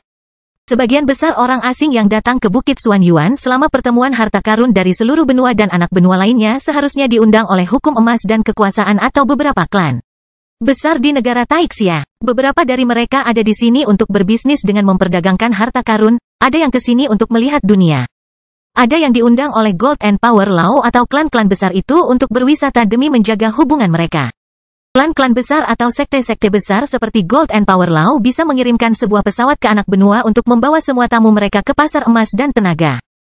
Yang tidak akan memakan banyak waktu dalam perjalanan. Wah, begitu, Zhang Tai mengangguk. Kata-kata Bai Suxian mengingatkannya secara tidak langsung bahwa seseorang di hutan belantara es dan salju mungkin akan menghadiri pertemuan harta karun ini. Secara teoritis, hutan belantara es dan salju tidak memenuhi syarat untuk diundang. Namun, itu tergantung. Jika beruang-beruang itu diundang oleh Golden Rock Bank, mereka mungkin benar-benar datang ke Bukit Xuanyuan untuk memperluas visi mereka. Saya memiliki kalung kristal penginderaan jauh di item teleportasi luar angkasa saya yang dapat digunakan untuk menghubungi hutan belantara es dan salju. Terakhir kali, saya menggunakannya untuk menghubungi Paus Sarlin dan mengatakan kepadanya bahwa saya aman kalau mereka mengkhawatirkan saya ketika saya baru saja dicari oleh Mahkamah Agung Negara Taixia. Saya bahkan mengatakan kepada Paus Sarlin untuk tidak menghubungi saya kecuali jika diperlukan dan menjaga rahasia saya jika mereka terlibat. Sejak saat itu, Paus Sarlin tidak menghubungi saya lagi. Terkadang, tidak ada berita adalah berita terbaik. Kata-kata Bai Suxian mengingatkan Zhang Tai untuk menghubungi Paus Sarlin ketika dia kembali ke kamar tidur pada malam hari. Karena dia sudah lama tidak bertemu orang-orang itu di hutan belantara es dan salju, sejujurnya, Zhang Tai sedikit merindukan mereka. Jarak lebih dari 2000 meter bahkan tidak akan menghabiskan banyak waktu bagi rakyat jelata, belum lagi Zhang Tai dan Bai Suxian. Mereka baru melihat menara gerbang tinggi gerbang Kian Pasar Emas dan Tenaga hanya setelah beberapa menit. Seluruh area pasar emas dan tenaga di Bukit Xuanyuan hampir seperti kota kecil yang mandiri. Menara gerbang pasar emas dan tenaga juga sangat tinggi dan megah. Karena terlalu banyak orang yang ingin memasuki pasar emas dan tenaga dari gerbang Kian, keadaan di dalam gerbang Kian menjadi agak ramai. Akibatnya, konflik ditakdirkan untuk terjadi. Setelah Zhang Tai dipromosikan menjadi seorang ksatria bumi, dia mampu menyembunyikan kinya dengan santai. Kalau bukan para ksatria bumi di alam yang sama. Meskipun Zhang Tai tidak mengaktifkan keterampilan bersembunyi dalam kondisi normal, rakyat jelata, bahkan para ksatria besi hitam pun tidak bisa melihat kekuatan tempur Zhang Tai yang sebenarnya. Hanya sedikit orang selain Zhang Tai yang bisa mengenali bahwa dia adalah seorang ksatria bumi. Bai Suxian mendandani dirinya dengan rapi dengan kalung alkemis cantik yang belum pernah dilihat Zhang Tai, yang mungkin memiliki atribut berbeda. Salah satu atribut dari kalung itu adalah menyembunyikan ki seseorang sampai tingkat tertentu. Setelah memakainya, ki Bai Suxian hanya seperti milik petarung LV10.